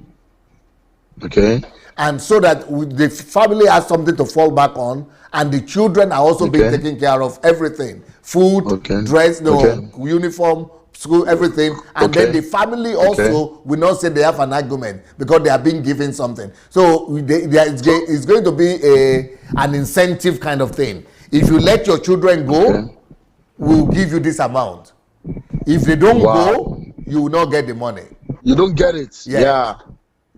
I get it. That's amazing. That's amazing. So those are some of my strategies, but that's just a few of them what I can speak about now. I know. There is some cannot be disclosed. I get it. I get it. But even with what you've told me now, I know that is brilliant. That for you have thought way farther than this thing. Because you know why I'm bringing these things out. A lot of people are listening to you because we on ground. Yes, whatever. I saw a lot of all the things you said, but whatever it is you think you have seen or you think you know is nothing compared to what you will meet when you get here. Yes, trust me on that. Yes. So whatever plan you have, I want you to make your plan to the extreme case possible. Yes. Because you will meet. I can promise you will meet the extreme. Yes. And I'm not saying this. So I know you cannot be discouraged. No way. So, but I'm saying this to challenge you, just like Israel said. Israel said something that to challenge you, so that you will understand how the reality is. So whatever is the plan, because whatever we want in this my own lifetime, I want to see Nigeria become a great nation in my own lifetime. So in whichever way some of us can contribute and see it happen, because enough of we've we've almost given up. A lot of Nigerians have given up. Oh, even people who are seeing greatness, who wants to be part of it, because we don't understand systems, we don't have enough understanding to push through in some certain things. It is getting to a certain extent. A lot of people are already giving up hope. We're already giving up hope, like, you know what, there's nothing you can do that can change this nation. But with all this information coming back and with all the things that you're saying now, I believe that this Nigeria will become a reality. And it doesn't matter what, there will always be oppositions here and there. There will always be people who will not believe. As a matter of fact, this vision that you are casting is not just a one person's vision. This is, for me, I believe that this is going to outlast you and outlast in future generations to come. Amen. If all you can do is just be that trigger, that shoots the gun for other people to run with it, it will be something that we will look back to and say, this was where all the things start from. So, it's irrelevant who is saying, oh, it's not going to work, oh, it's going to work. I prepare for fights, prepare for people, opposition from every axis, from your friends, from your enemies, from your mentors, from your mentees, from your disciples. Be ready for all sort of oppositions. But if it is God that has planted this and put this passion, because when I dare say, I've heard you a lot, I've listened to you a lot, but the passion at which you spoke today, dare say, it's different. So my pastor was listening to you. My pastor said, dare say is angry today. Say, dare say is angry today. And he said, yes, that there is nobody that will get to this point to be able to do anything or to be able to transform or reform anything in this country. There must be a holy anger that gets you to a level when you see how bad things have gotten in this country. DSA, do you know that, Lagos is still like the center of excellence in quote, right? And where we are in VI. As I'm talking to you right now, center of shame for me. DSA, I'm talking to you from Victoria Island right now. I'm talking to you from one of the most expensive landed property in Nigeria. But DSA, do you believe that right here where we are, we have extreme poverty? In fact, in the streets that I am talking to you from, in this same street, where we have houses that are worth hundreds of millions of naira, you have people who are living in Paco houses inside the same streets. Do you know that our hospital? I had a case with the hospital. A friend of mine went to go and have a baby in Island Maternity that is supposed to be the best maternity home in Lagos. DSA, do you know that the doctor that was attending, if you even see the room they put this lady, they were harassing and insulting, and the doctors that are there are frustrated, and they say that's how they treat people, because these people do not even like what they do. So, and I'm saying that, where do we even start from, DSA? These are some of the things that I was seeing at some point, and I'm like, it seems like everywhere you turn to, there is nothing working. Everywhere is rotting already. Because if the people that are supposed to save your life, these people are the ones. I said they left this lady. They were doctors. A lady that was in labor.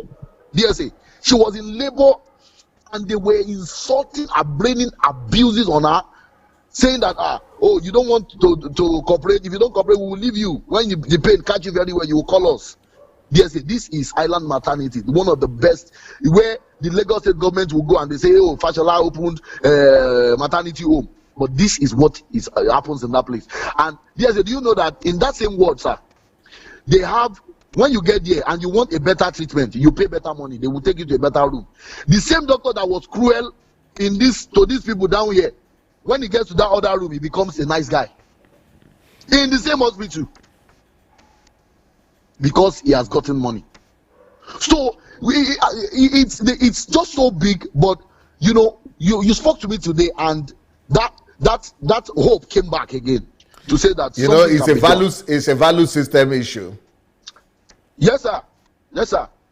You know, the hope came back again, because what I just found out of recent, sir, is that a lot of Nigerian professionals hated their job. They are not passionate about their job. Their chosen career was not a career that they chose because they loved it. They are only doing it for money.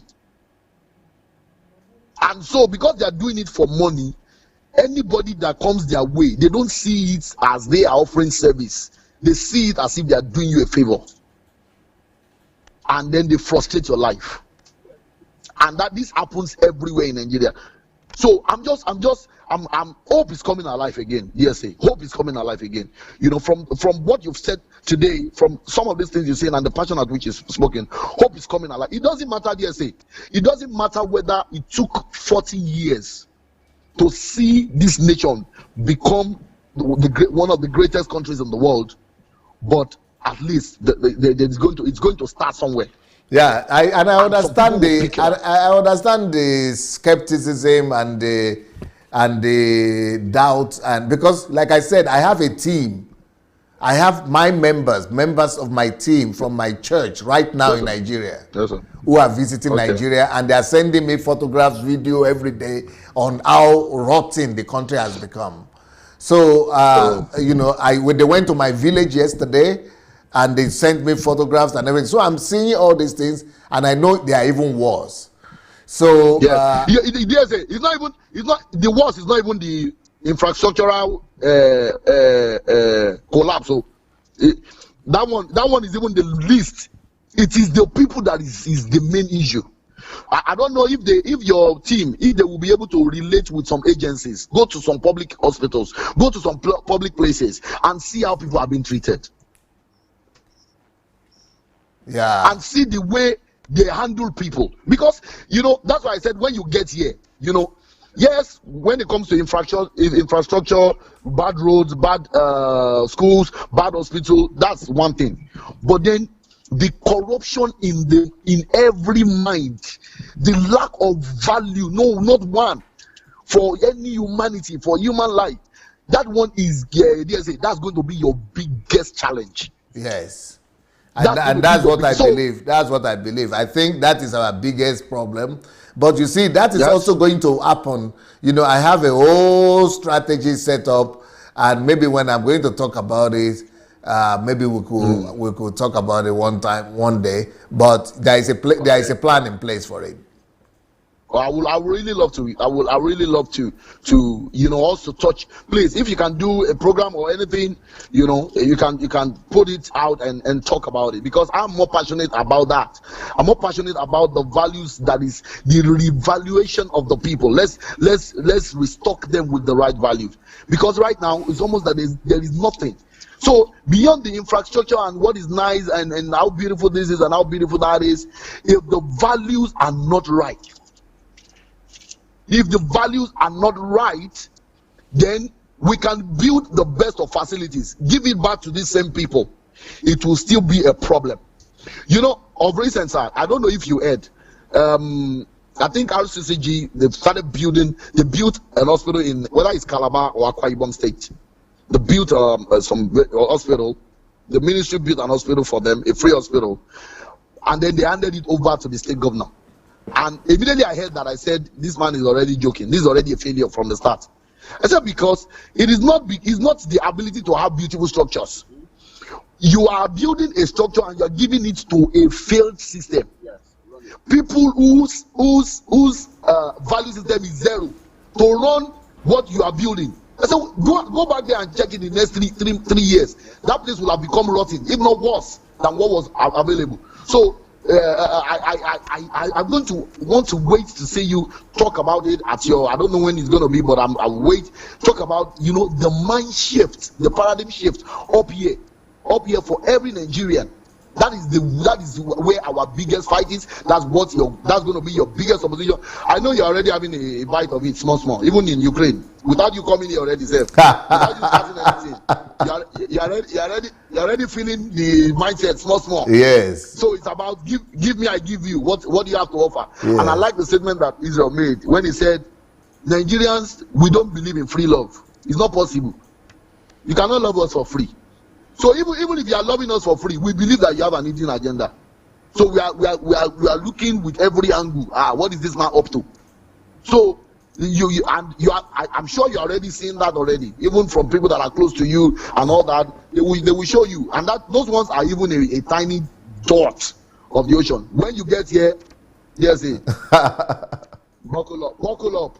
But I know that you are tough. I know you are tough, and I know that it's only people that are made for this kind of thing. It's not everybody that can do this. It's not everybody that has this kind of stamina to engage this kind of thing. So I know that God, this is what God has built you for. In fact, Ukraine is not really the project. Ukraine is not it's not the destination. DSA, Ukraine is not why God created you. Nigeria is why God created you. Ukraine was just a school. Yes. Ukraine was just a school. It was as if when God created you, he now took you to school so that you can come back and start fulfilling your ministry. This is where ministry starts, DSA. Yes. This is where it starts for you. And we will be praying for you. We are praying for you. We will always be praying for you. You know, some of us might not always be at the front of things, but trust me, we are going to be releasing prayer to you day by day, that God should, keep you going and raise more men like you that will be eating up with passion. And even we are here, God should open the zeal of our heart so that we too can begin to do in our own capacity. It is not enough, I'm saying this for a lot of people who are listening to DSA. It is not enough to say, oh, DSA is running his own race, and God has burdened him. And I believe that the same burden that is in the heart of DSA should be on we too, in our own capacity. It's not all of us that will change, that will be aspiring to change the whole of the nation. But sometimes let's change our streets. Sometimes let's change our house, our flats, with our neighbors. Let's start from there. Let's all start doing something. Let's all start, re-educating the people on the right values. And I believe that as the people, as the seeds of the people begin to increase, these values will begin to spread. Let's all start standing for righteousness one at a time. Let's all start standing for godliness one at a time. Let's stand for love one at a time. Let's stand for brotherhood one at a time. And before you know it, it will become the standard of our land. So, yes, I appreciate you so much, and we will be praying for you. Thank you so much. Thank you, Michael. Very good. Very good. Powerful. Ooh, wow.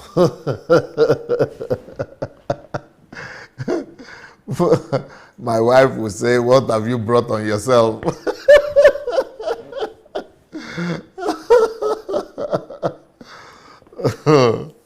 Well, she's very wise, so she just stays out of it. Just that you bring about yourself, that you God call, make you help you through. But God has not made a mistake. God has equipped me.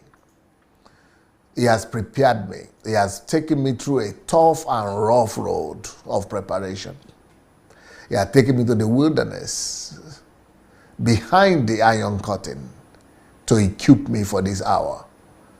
And when I'm ready, when he feels that I'm ready, he will let me go. I think we have a caller. Hello? Hi, DSA. How are you? Very good, man. Who is calling today? This is Lola Love. Lola Love. It's been a while. I know it's been a while. This is a topic that is really on my heart, it kind of stopped everything I was doing during my day. Usually, I would watch the replay of the show because I myself am a bit busy these days. But I just wanted to add to the whole program and everything. First, I want to thank Brother Israel. Brother Israel, yes, for bringing this and always having an eye out for a program like this. So that's such an amazing job that he's doing on his end as well. For you, I mean, this is not something new to you. I look at all the structure and I know that you're just scratching the surface of what it is that you already have planned for Nigeria, for the change that you have at heart and everything. And I think it looks good aesthetically. That's what I want to say. It looks very good aesthetically. I mean, irrespective of the challenges you're going to meet or whatnot.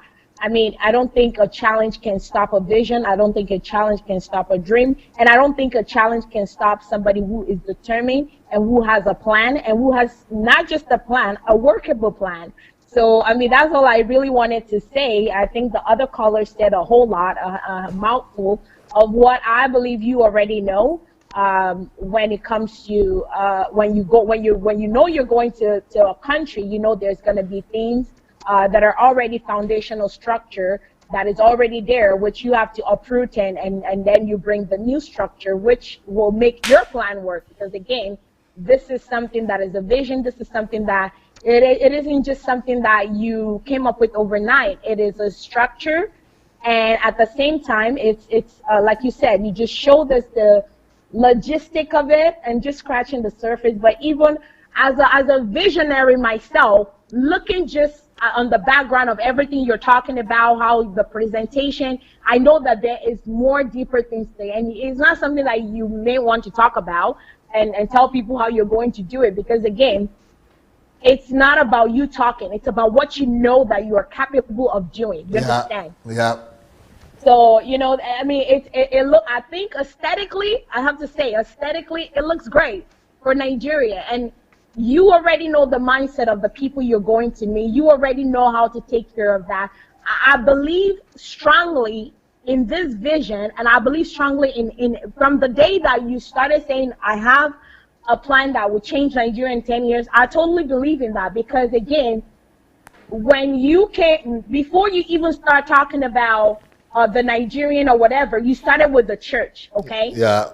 And as much as people may want to say, oh, DSA is this, DSA is that, or he has an hidden agenda, or whatever they want to say, at the end of the day, when you started with presenting the truth to the people of what is going on in the church, and, you know, coming up with all this stuff with the Bible, with the word, and showing the people, the same people that they have enslaved for many years, the same people are seeing change. The same people who, even though, you know, the pastor are telling them, don't watch DSA because, you know, he's bringing, is shaking tables or whatever, and is causing division or whatever, the lies they're telling them.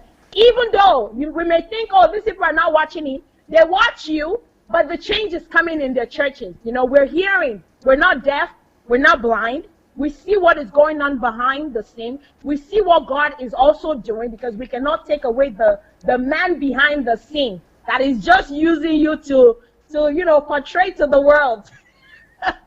Yeah. But at the end of the day, we see what the man behind the scene is doing, and we see how it's working in the church. So I 100%, and as I told you before, you know, even I myself, I would like to get in that office of the Senate or anywhere in the governmental arena where I have a plan or things that I believe, if I go to Nigeria, this is what I want to see. There's a burning passion of things in my heart that I have in my mind that, okay, if I go here, this is how I can get this change to bring about. You know, and some of the things you talk about in your own presentation or whatever. But I mean, I just believe that it's just so many things that, you know, if you want to have a change, you have a plan. And I believe in your plan. I believe you have a great plan. I believe it will work for Nigeria. And I believe, irrespective of the, you know, the objection or whatever that is at ground, it's still going to work. Beautiful. Beautiful. Thank you so very, very much. I appreciate it, Lola Love. Blessings. Thank you. God bless. Okay, my latest book is Ladies, Forget About Marriage. And this book is already on sales now on Kindle, Amazon, and it's not just Kindle, it's paperback, Kindle, so you can get it on Amazon. And yeah, you know, go get your own copy on Amazon, and it's on sales. It's on pre-order, so you could get it for $3 something, and just go look for it. Hello. Oh, hello, DSA. This is Overly King. I'm calling from Houston, Texas, in the U.S. Ovary. Yes, Ogale, Oghale. All right. How are you doing, my And sister? Are you calling for the first um, time? yes, Ogale. this is my first time calling. Yes, but Yeah. I've But I sent see you. emails before. I see your comments all the time. Yes, yes. How are Thank you, you so Sister much. Ogale? I'm doing great. Thank you so much.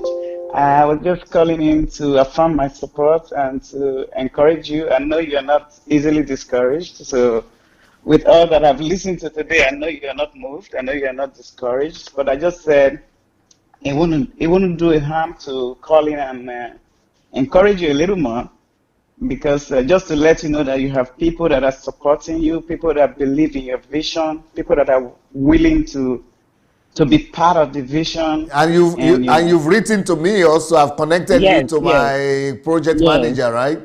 yes, yes, it's Yeah. me.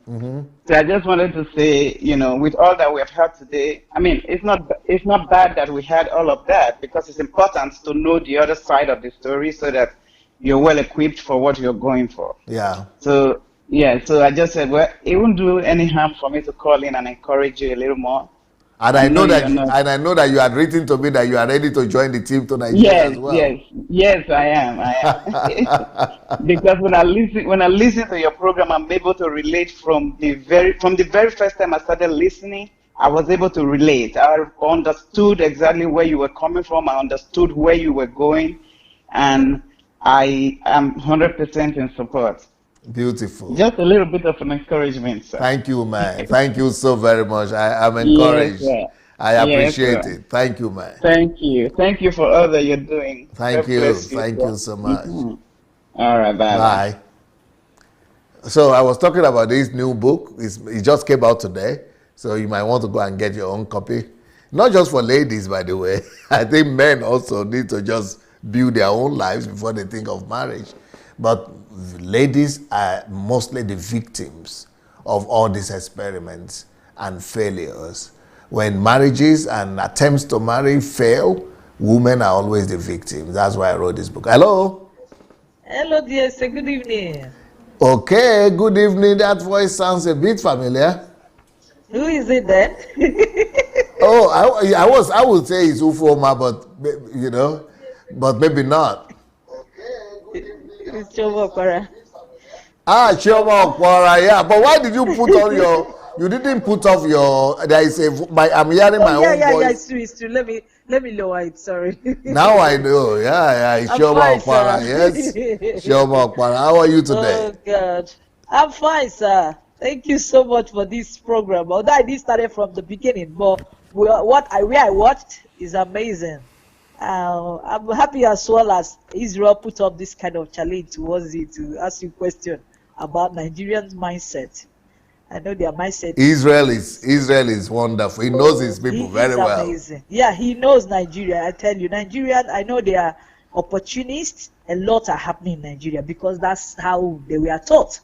It's a mindset. It's a mindset, and I believe mindset can be changed. Yes. It's a matter of time. Yes. Yeah, it can be. It will be very challenging for you. Like the first and second callers called, what they say, the guy from America and the one from Nigeria, Michael. Yeah, it will be very challenging, but I believe in you because I know, like I said, I know the book I read that there's a man that will be raised to change Africa, and he will be challenged. There will be a challenge, but it will happen. Amen. It will happen. Amen. The giant will rise up. The giant, it will definitely rise up, and I believe you are the man that will do that. Amen. Imagine the system book he wrote. I was just reading it. I read chapter 5 about how to build a routine, the system. When I woke up around 3 a.m. to read that book, my God, I was like, Jesus. I started writing things. Something started happening to me that night when I was reading that book. I said, in fact, you have all plans and everything ready for Nigeria. It will happen. It will take time, but it will happen. Yes. I can see it. Nigeria will be, like you said, will overtake America. Yes. It will. Our economy will change. I cannot wait. I'm telling you the truth, I can't wait. Because you know why? Since I've been listening to you, you talked about politics. There's a day I went out to since I listened to you, I joined the party. I become a party member. Beautiful. In UK. Beautiful. So I go out with the MP. I go up with the councillors to campaign more for people to come into the party. Because what people do, mostly the black people, they are not members. All they do is voting. So when I went out with my chairman last time, I didn't go to church. I said I must go. Let it be like evangelism to go and talk to people about how to be a part of the party. They are making decisions, and black people are not in the parliament, and nothing is going on. All we do is to go to church. We go pray, and we are not doing anything. They are killing the black children. We are not involved. They are cutting off police budget, cutting off all the youth budget because we're not there. So because they wanted to make me black and Asian minority campaigner. That's what they want to give me in my locality. So when I went running after all the black people, when I run after them, they were all going to church. I asked them, are you a member? They said, no. All I do is voting. I said, can you see? They said, no, I don't care about it. When I told them, I made them to see the need to be a member. Because if the politics is a game of number. Yeah. If you're not there, they will not. You will not carry the vote as a majority. Yeah. They were like, wow, you're saying the truth. I copied down so many names and numbers. I was so excited I was doing that. I said I would do more to reach out to people because black people are not involved in politics because they've been brainwashed. In church, they tell them not to be involved. And they don't know we don't just pray, but we need to do something to change. And that's why they are losing out. They are really losing out. The Asians, they are all gaining the whole thing. They are taking over. The Christians are not doing anything in England. They are not doing anything because they are not involved. Their voice are not heard. I say, oh my God, I need to go out more. And I've taken it up to do more to reach out to the Kudos to you, Choma. So because I've heard you, kudos and I've heard from you. Very proud. I would rather not go to church and go and tell people, see, there is a need for you guys to come in and be a part. Very proud of you. Very proud of you. From you, and I believe in what you're doing. I believe it. You will change Nigeria. Keep it up, my dear. Thank you so much, sir. Thank you so very much. Thank Blessings. You, God bless. Bye. Bye. Bye. Beautiful. Yeah, there is the book, How the Nigerian Economy Can Overtake the American Economy. Before you stone me, before you cast your stone, why don't you just read the book and find out? You can read it for free, and you can read all my books for free by going to Amazon Kindle Unlimited. So, and besides that, if you are in Nigeria, you can get my books, physical book, paperback, on dsabooksplanet.com. dsabooksplanet.com. dsabooksplanet.com. Or you could get the electronic ones on Okada Books. Or if you want to buy in bulk, if you want to buy my books in bulk, you can write to my office by writing to dssbooks@gmail.com. dssbooks@gmail.com. Okay, let's see if we have a caller. If you have not yet joined the mentorship program, you can go to sundayadelajablog.com/mentorship. sundayadelajablog.com/mentorship. So it's free. It's a free mentorship program. You are welcome. Okay.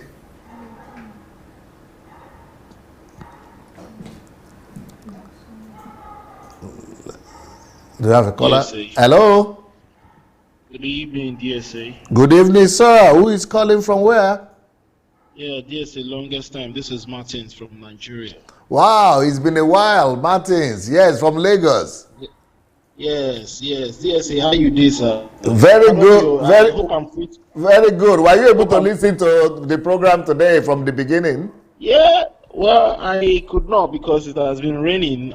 The weather has not been okay, and we know once rain falls, either you don't have lights or your internet is being affected here in Nigeria. So I hope my fellow Nigerians understand what I'm saying, because once rain falls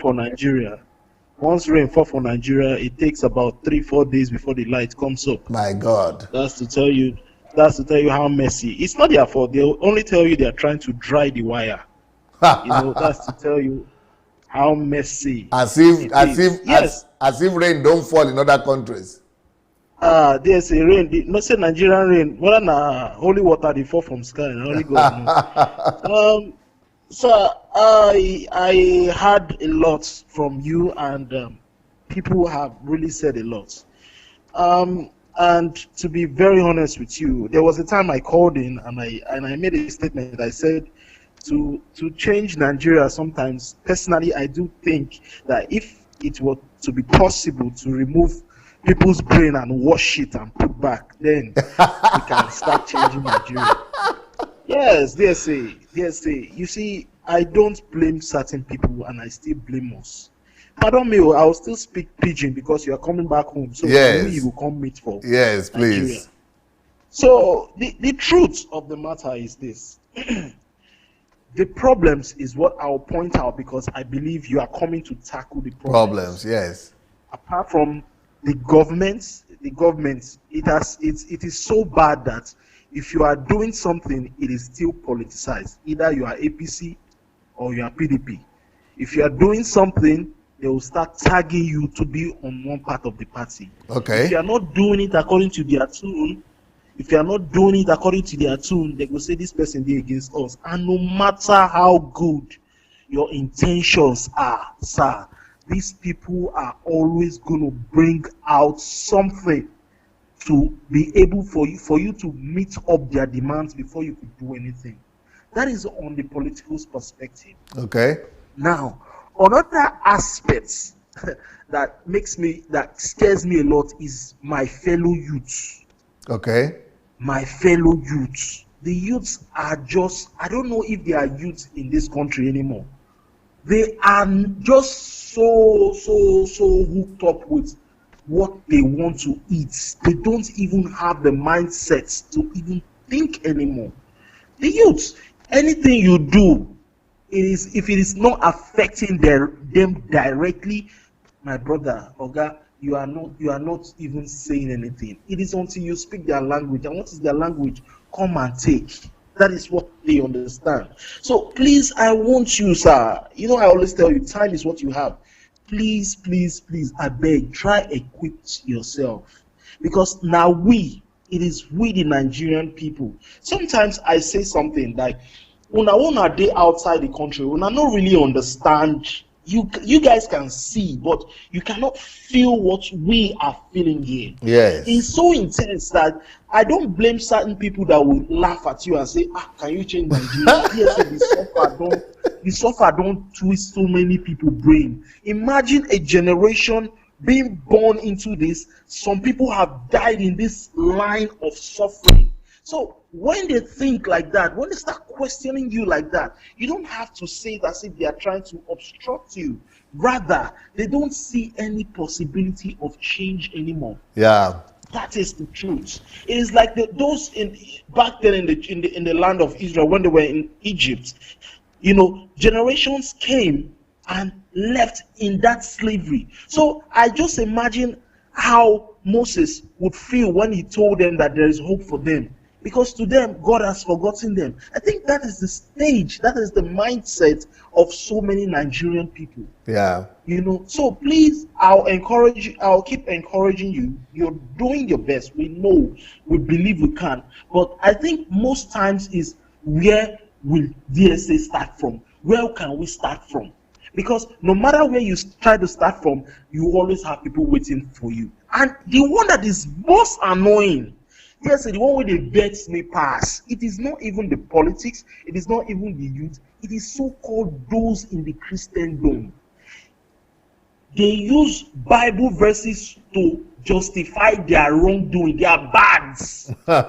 When they see somebody trying to do good, they come up with so many scripture to make them look as if by countering you, they are doing something right. And that is the most annoying thing. That is when they'll start pointing out at you. They'll start saying so many things, all because they want to prove themselves right. Nothing else. They don't really see doing good as something that needs to be done for humanity. They always want to start quoting the scriptures. For me personally, I don't really deal with such people anymore. So they say more kudos to you. Thank you very much. And Mr. Martins, thank you, sir. Thank you so very much. All right. Grateful. Okay, I'm sure we have more callers today. And well, this is the trouble that Israel has started, the fire that Israel has lit. It is Israel that set this fire, that lit this fire, and I'm enjoying it. I'm enjoying all the challenges. The more challenges, the more. I think I'm going to do another presentation why it will not be difficult to change Nigeria. I think I'm going to do a presentation on that. Hello? Yes, yes, good afternoon, sir. This is Solomon Raj. Yes, how are you, sir? I'm doing well. From Massachusetts, eh? Correct, sir, from Massachusetts. Yes, sir. Yeah, this is, I actually listened to you, even though I've been listening to you, but every time you come on stage talking about Nigeria, you always come with a different passion. You talk about Nigeria the way you talk about God. Yes, about sir. Knowing God. Yes, sir. Yes, so we can clearly see those passion in you. And, you know, nobody ever heard of this. We've never heard of somebody coming to change a city, not to talk of a country. A nation. Yeah. A country. So the ideology is so big that we can't comprehend it. Yeah. But those of us that have been listening to you, initially we have no belief in you. We don't even have this trust in you. But today, the level of trust we have, we ourselves, we can feel it. Yes. We are even beginning to change other people's ideology about this. That's good. Because we now see that this thing is possible. It's possible, even though people are crying about frustration. Like yesterday, I was talking to somebody back home, and he was telling me how frustrated they are. And I said, see, I don't have anything to give you. I have a book I can buy and send to you. I have the electronic copy. Just go read it. And they said, okay, please send it to me. I just send it to her. But what I'm saying in a nutshell is that, DSA, there are people that are waiting for you. Amen. That they are ready to fight against opposition without you knowing it. Wow. They will be fighting it on their own while you are doing your own. Yes, we knew that definitely. Like what you've started is about the church. And our biggest problem is right. That is the church. If the church can get this right, then it will be so fast for us to overcome this. Yes, sir. Once the churches can come to terms. In fact, by now, I expected that some of these GOs should be able to humble themselves and call you and say, see, we want to partner with you in this. Let's put away Christianity. Let's put away. But this, that is about, that you want to touch life, not just a single life, but you want to touch generation unborn. You know, so the churches should come now and partner with you in truth. And say, see, DSA, this vision you are talking about is heavenly vision, and it's about the kingdom. Then we can start running together instead of them fighting you, or even, I don't even know what to call it again. But this is real truth now. We are suffering. Yes. It's so glaring. Everybody can see it. The GOs, they have the strength. I mean, they have the population. They can control the crowd. If 3 of these GOs can sit down with you and discuss this thing, I'm telling you, the nation will change as fast as we can't even imagine it. But none of them are coming. Yeah. Because this God of Mammon have sealed their hearts. This thing is possible. We just need few of these men to come and work with you. And we ourselves, we can also work with them, because one GO can control billions of people by just installing knowledge, by just telling them that, see, this is the right thing. It's a shame. But one thing is that the more you talk about this thing, DSA, the stronger our faith. And people also that are listening, they will know as you said, truth cannot be hidden. Yes, sir. The truth itself will dig out all those opposition. Yes, sir. Politics is there. These GOs we are talking, they control the politics. That's what I'm saying. They are the one controlling the politics of the nation. Yes. If they can come and sit down with you, the political arena, the religious arena also will change automatically. Yes, this is sad. I feel like sometimes my heart bleeds. as if we are just doing it. We are doing it for our own self, for our children and children unborn. Yes. How long can we live like this? But that's why we must do this thing in our generation. At least we must start it in our generation. DSA, we just have to do this in our generation. Yes, sir. Thank you very much, sir. Thank you so much. Thank you. God bless. Bye-bye. Wow, wow, wow, wow, wow. Amazing, amazing. Well, I'm sure we still have callers, right? What can I say? I don't want to argue with anybody. Just pray that God will set me free on time from here to go to Nigeria, and we'll see. I don't need to argue. We just need to see. Hello? Hello, yes, sir. Hello? Good evening, dear sir. This is Adelaja from London. Yes, ma'am. Can you speak louder a bit? Okay. Yeah, actually, I've been watching you tonight, and coming up with those statistics you've given us is amazing. You come in different dimensions all the time, and I have no doubt in my mind anymore that this is going to work. You've already ruffled the feathers of whoever they are, and the impact is already starting. So definitely there's nothing going to stop it. If Sanusi Lamido can say they should, I mean, I read most of the news from Nigeria. It says most should be turned to schools. So which means education is very important. Yes. And that is part of your, I mean, you outlined everything tonight for us. I mean, if the mind is educated, definitely the mind will have more values and know. I mean, this, I was bleeding in my heart where you gave some, you know, things out. No running water, no toilet, no, you name it, the basics of life. Nigerians are denied of it. And we call that a country, no country at all. I go home every year. Since 31 years I've been in this country, and it's always getting worse and worse and worse. And the reality just came in now that you came out. So I will just pray and be, you know, all out that yes, Nigeria will be good.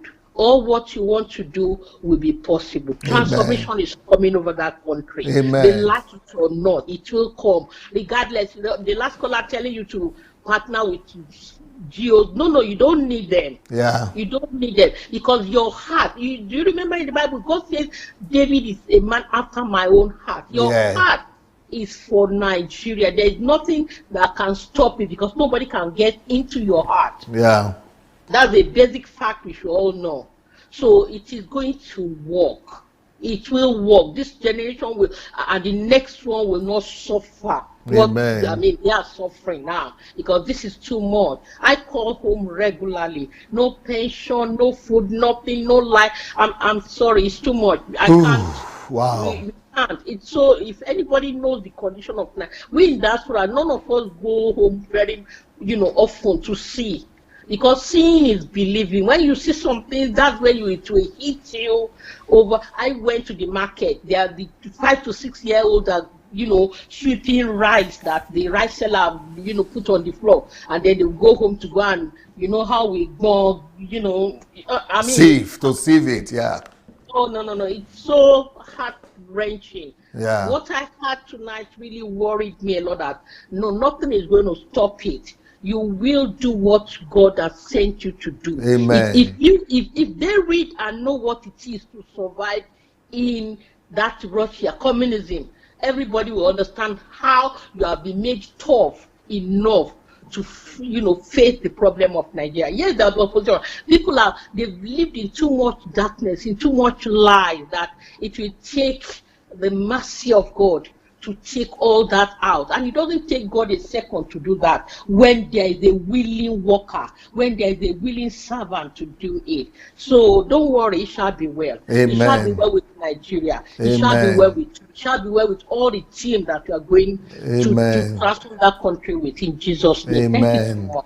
Thank you, man. Thank you so very much. Blessings. Wow.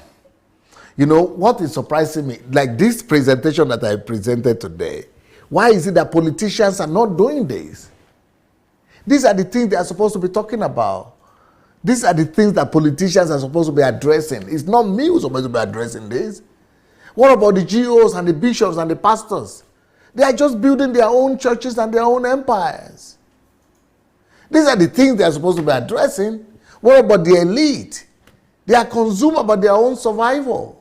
Hello? Yes, hello. Hi. Yes, sir. Who is calling from where? This is Obi Wuchukwu. I'm calling from London. Yes, Obi, you are the doctor, right? Yes, I am. Yes, sir. Honestly, the surgeon. Every time you bring this issue, yes, I am a surgeon. That's right. Every time you bring up this issue, it touches a raw nerve. I'll be very brief here because I've been told the time I have is limited. Yes. The truth of the matter is that before this issue, this vision you share has been one vision that's been in my heart for a long time, even before I met you. Wow. So you're the first person that I've seen that shares this vision. Now, the thing is, I've been in the UK, similar to you. I've been here since 1990. Wow. And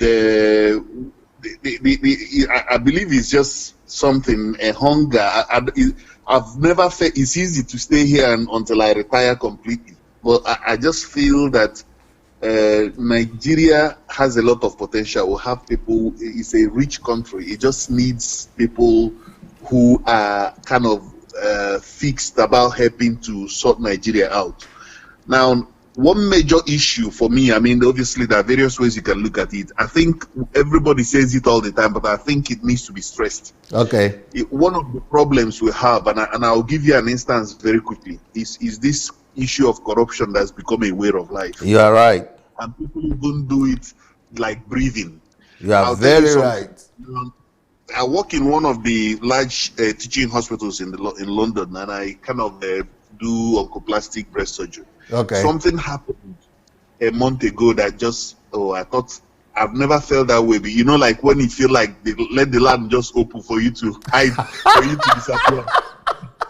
Well, there was a lady, quite a well-off lady from the southwestern part of Nigeria. She kind of, unfortunately for her, she had like a lump in the breast. And she met a colleague of mine, a senior surgeon as well, but he is an Oyibo person. Okay. So, and she's educated, she's very well off, her and her husband, but she's not into health. Okay. So, but what she said, she noticed a lump in her breast and went to, in her own words, the most expensive hospital in Lagos, or the best hospital, so to say, like a private hospital, but quite very expensive hospital. So, and you know, for people who you don't blame anybody. It's like me, I don't know anything about law. There are things I don't know about. So if you're dealing in an area you don't know something about, you can just use the wrong prescription. Kind of stick. Yeah, you can use the wrong thing to gauge how good a place is. So for her, because the place had a lot of beautiful furnishing and is an expensive part of the country, and they will charge you a lot of money, she felt that must be the best place. So anyway, when she got there with this breast lump, the thing they did to her, what we call excisional biopsy, is the sort of thing they stopped doing in the UK in the 1950s. In the 50s? In the 50s. Just listen to this story.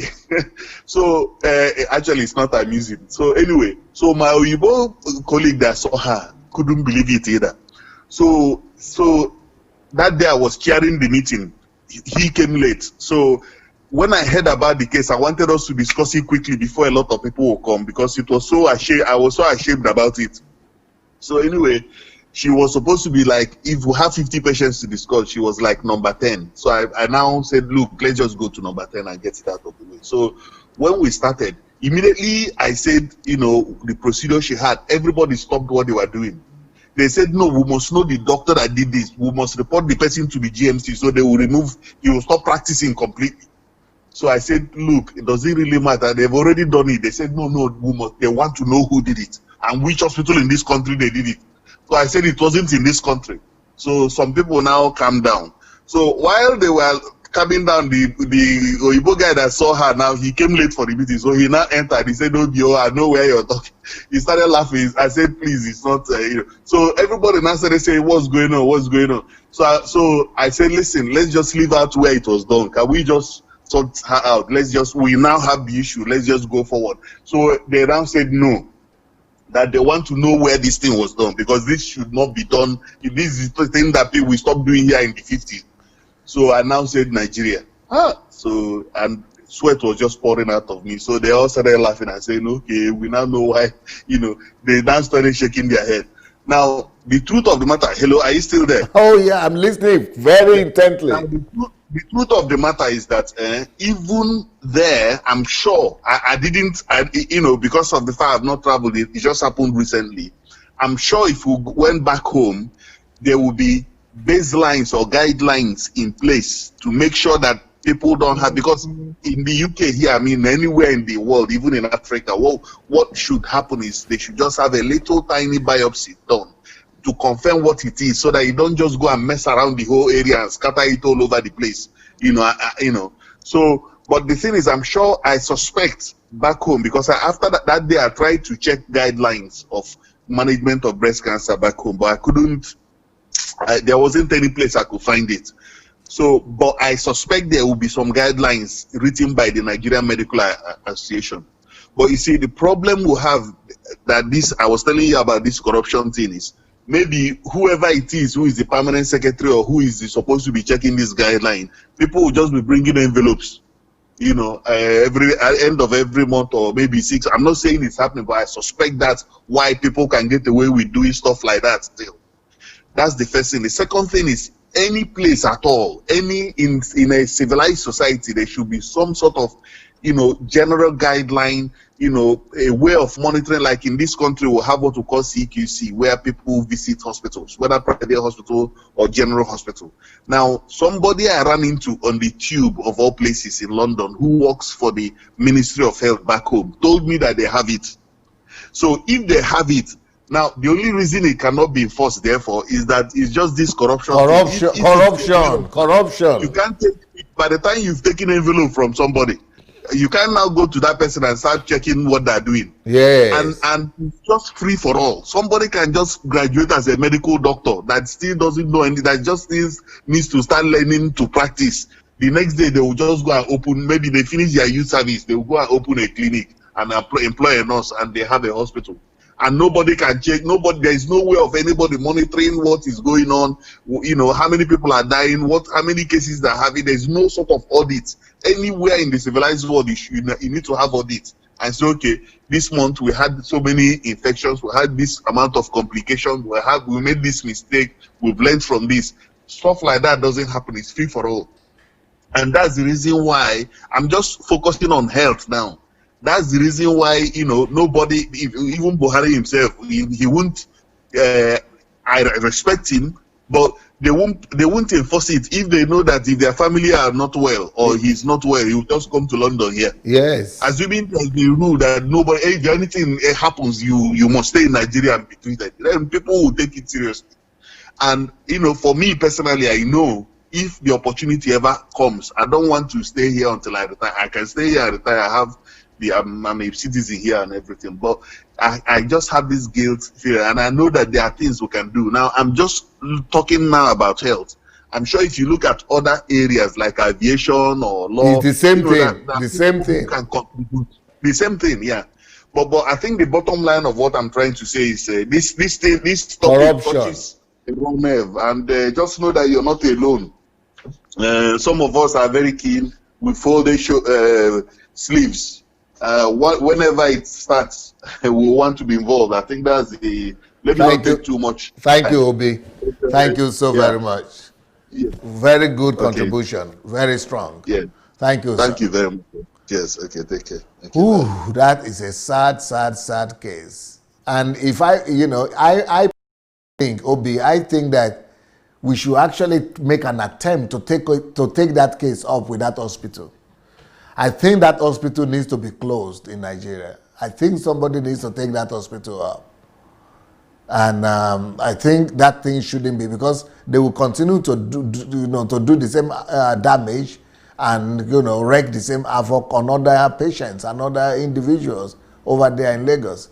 Hello.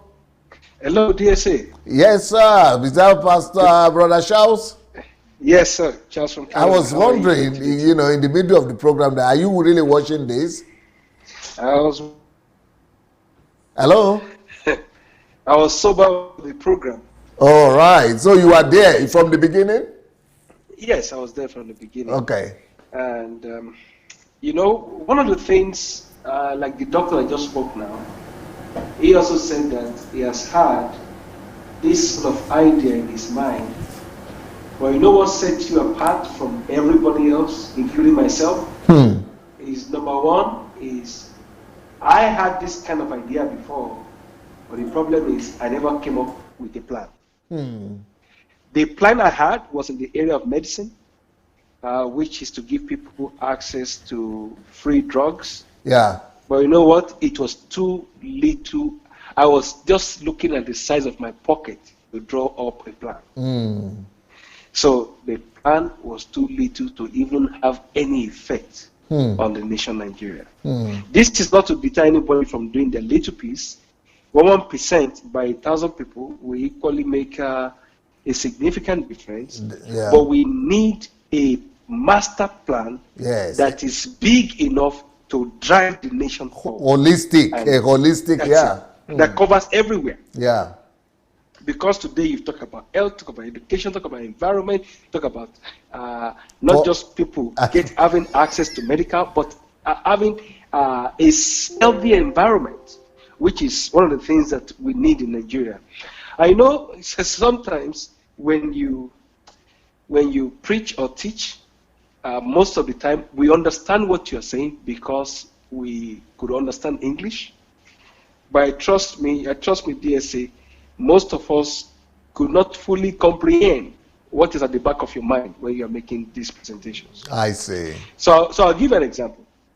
When you were at RCCG convention in North America, and you told them the good things they were doing right, how you respected the general overseer, and that Redeemed Christian Church alone can single-handedly submit the earth to the feet of Jesus. Yes, sir. It was then when I heard that, I was thinking, oh, since they are everywhere, it's easy, they will go everywhere preaching. No, they don't need to preach everywhere. Each parish could be a resource center to distribute things to people. Each parish could be a workshop where people come during the week and learn how to do carpentry, how to do all these things. Because they have the structure in place already. They have PDPs. They have structures everywhere. Yeah. So they don't need to invent anything new. For you now, you have to go to their primary schools, rehabilitate it, and use it. They have all these structures already. Yes. The only challenge is they only care about the brand, not about the nation. But you see, I could now relate today to that message that, they could arrest the whole world not only through preaching, but the same facility where they could minister the word of Jesus to people can be the same facility where they could empower people and empower the society. So for them, everything is already, the structure is already there on ground. It's already there. They don't have to do anything extra. Nothing extra. Just to call Baba Sule, Mufuta or Carpenter down the road and say, come and be training children how to plane a wood. We'll buy you electric tools. We have generator here that we used to collect money already. You will let us run it. But you see, there is no plan. And talk is cheap. I have a plan to do community health care for small communities. I want to start from neighborhood, but what is that in the scheme of Nigeria? So the big difference between everyone has this passion. Many people has this kind of passion, but nobody has an holistic plan. Nobody could see themselves in a position where they could challenge authorities to get it done, or to even see themselves having access to resources to do it. Because when you look at it, the first roadblock is, why is Dangote not doing it? Oh, it's too much of a problem. Why is Adelaja not doing it? There must be a reason. We'll make excuse why they are not doing it. And that is why China was built across the mountains, everywhere was built without them shouting the name Jesus. Wow. Malaysia was built, UAE was built. If you look at the chronological pictures from the 60s to date, it's unimaginable. Yeah. And these people do not have access to divine wisdom. Yeah. That is pure and holy. And yet, we think that Jesus is the one to build our economy. No. We only need a man that could believe in himself and that can steer everybody else up to take the bulls by the horn and fight for what is supposed to be.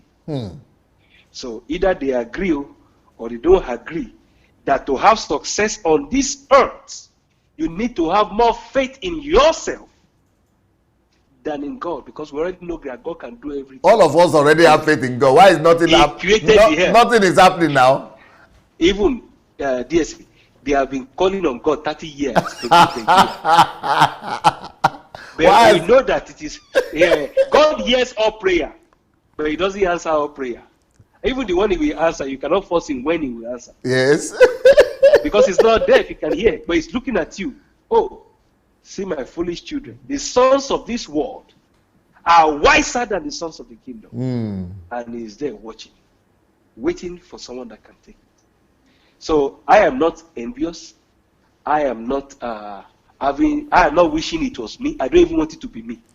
You go, I will follow. Amen. And that's my contribution for today. Brilliant. Man of wisdom. Thank you so very much, Charles. Okay, well, like I was saying, I don't know why. I think maybe, like somebody said, I needed to trigger this. Maybe the politicians will get to see this. Maybe some people will get to be. This is what we are supposed to be discussing. These are the kind of topics we are supposed to be discussing in our churches. These are the kind of things we are supposed to be discussing in our parliament. These are the kind of issues we are supposed to be discussing in our politics. These are the issues that's, that touches every ordinary Nigerian. These are the things we are supposed to be talking about. You don't even need to be politicians, our elite. These are the burden we are supposed to be carrying. Hello? Hello? Hello? Hello? Yes, sir. Good evening, sir. I hear you. Good evening, who is calling from where? This is Tunde Raphael from Nigeria. Yes, how are you, sir? I'm fine, sir. From yes, sir. From Niger State. Yes, sir. Yes, sir. I first of all want to, in fact, I appreciate for you to even stay long online like this is something, sir. Well done, sir. Thank you, sir. Well done, sir. Actually, I did not start the program from the beginning. So I came when I saw the people have started calling when I came in. Okay. So, and I saw the topic. So my question is that so it's only take God only 6 days to create the whole heaven and the earth. So 10 days, 10 years is too much for him. To bring about change in Nigeria. Through any available person.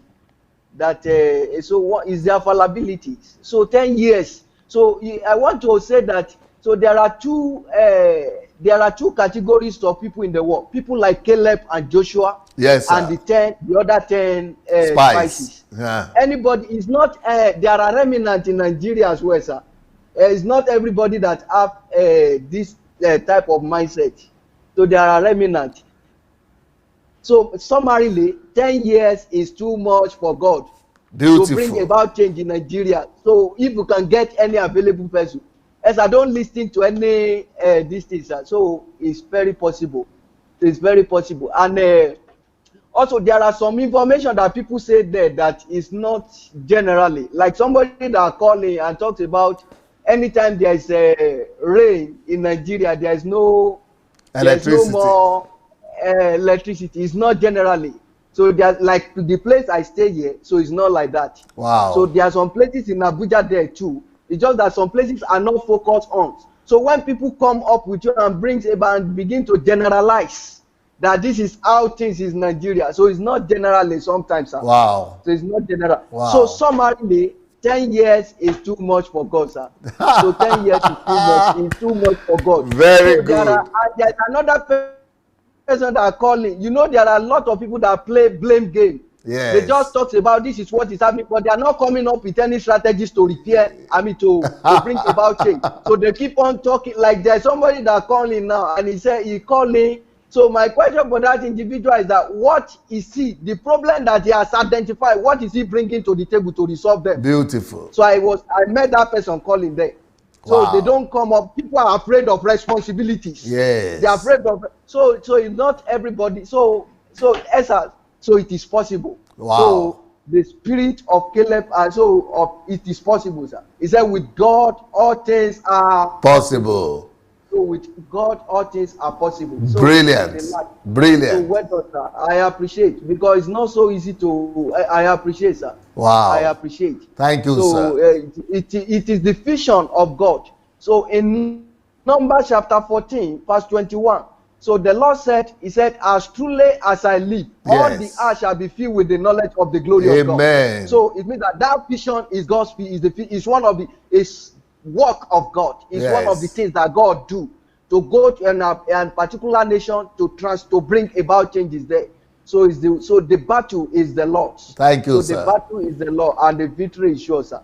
So thank you, sir. I appreciate, sir. Very strong contribution. Right, very strong. All right, sir. Thank you so sir. much. Bye for now. Blessings. Thank you, sir. All right, sir. Well, that is it. I still need to come back tonight. And the next topic we are going to be talking about tonight in the next 10-15 minutes will be stewardship. Understanding service and stewardship as the meaning of life. Well, in the meanwhile, I have this latest book for the ladies, and not just for the ladies, married or unmarried. Ladies, forget about marriage. Build your life. Build your life, because marriage will not make you happy. If you didn't build your life, marriage won't make you happy. Okay, that is it for today. I think if we don't finish now, and we keep on going, in the next 20 minutes, even with Facebook itself will shut us down. So and I need to come back for my next message on stewardship. So we'll see you soon. Peace.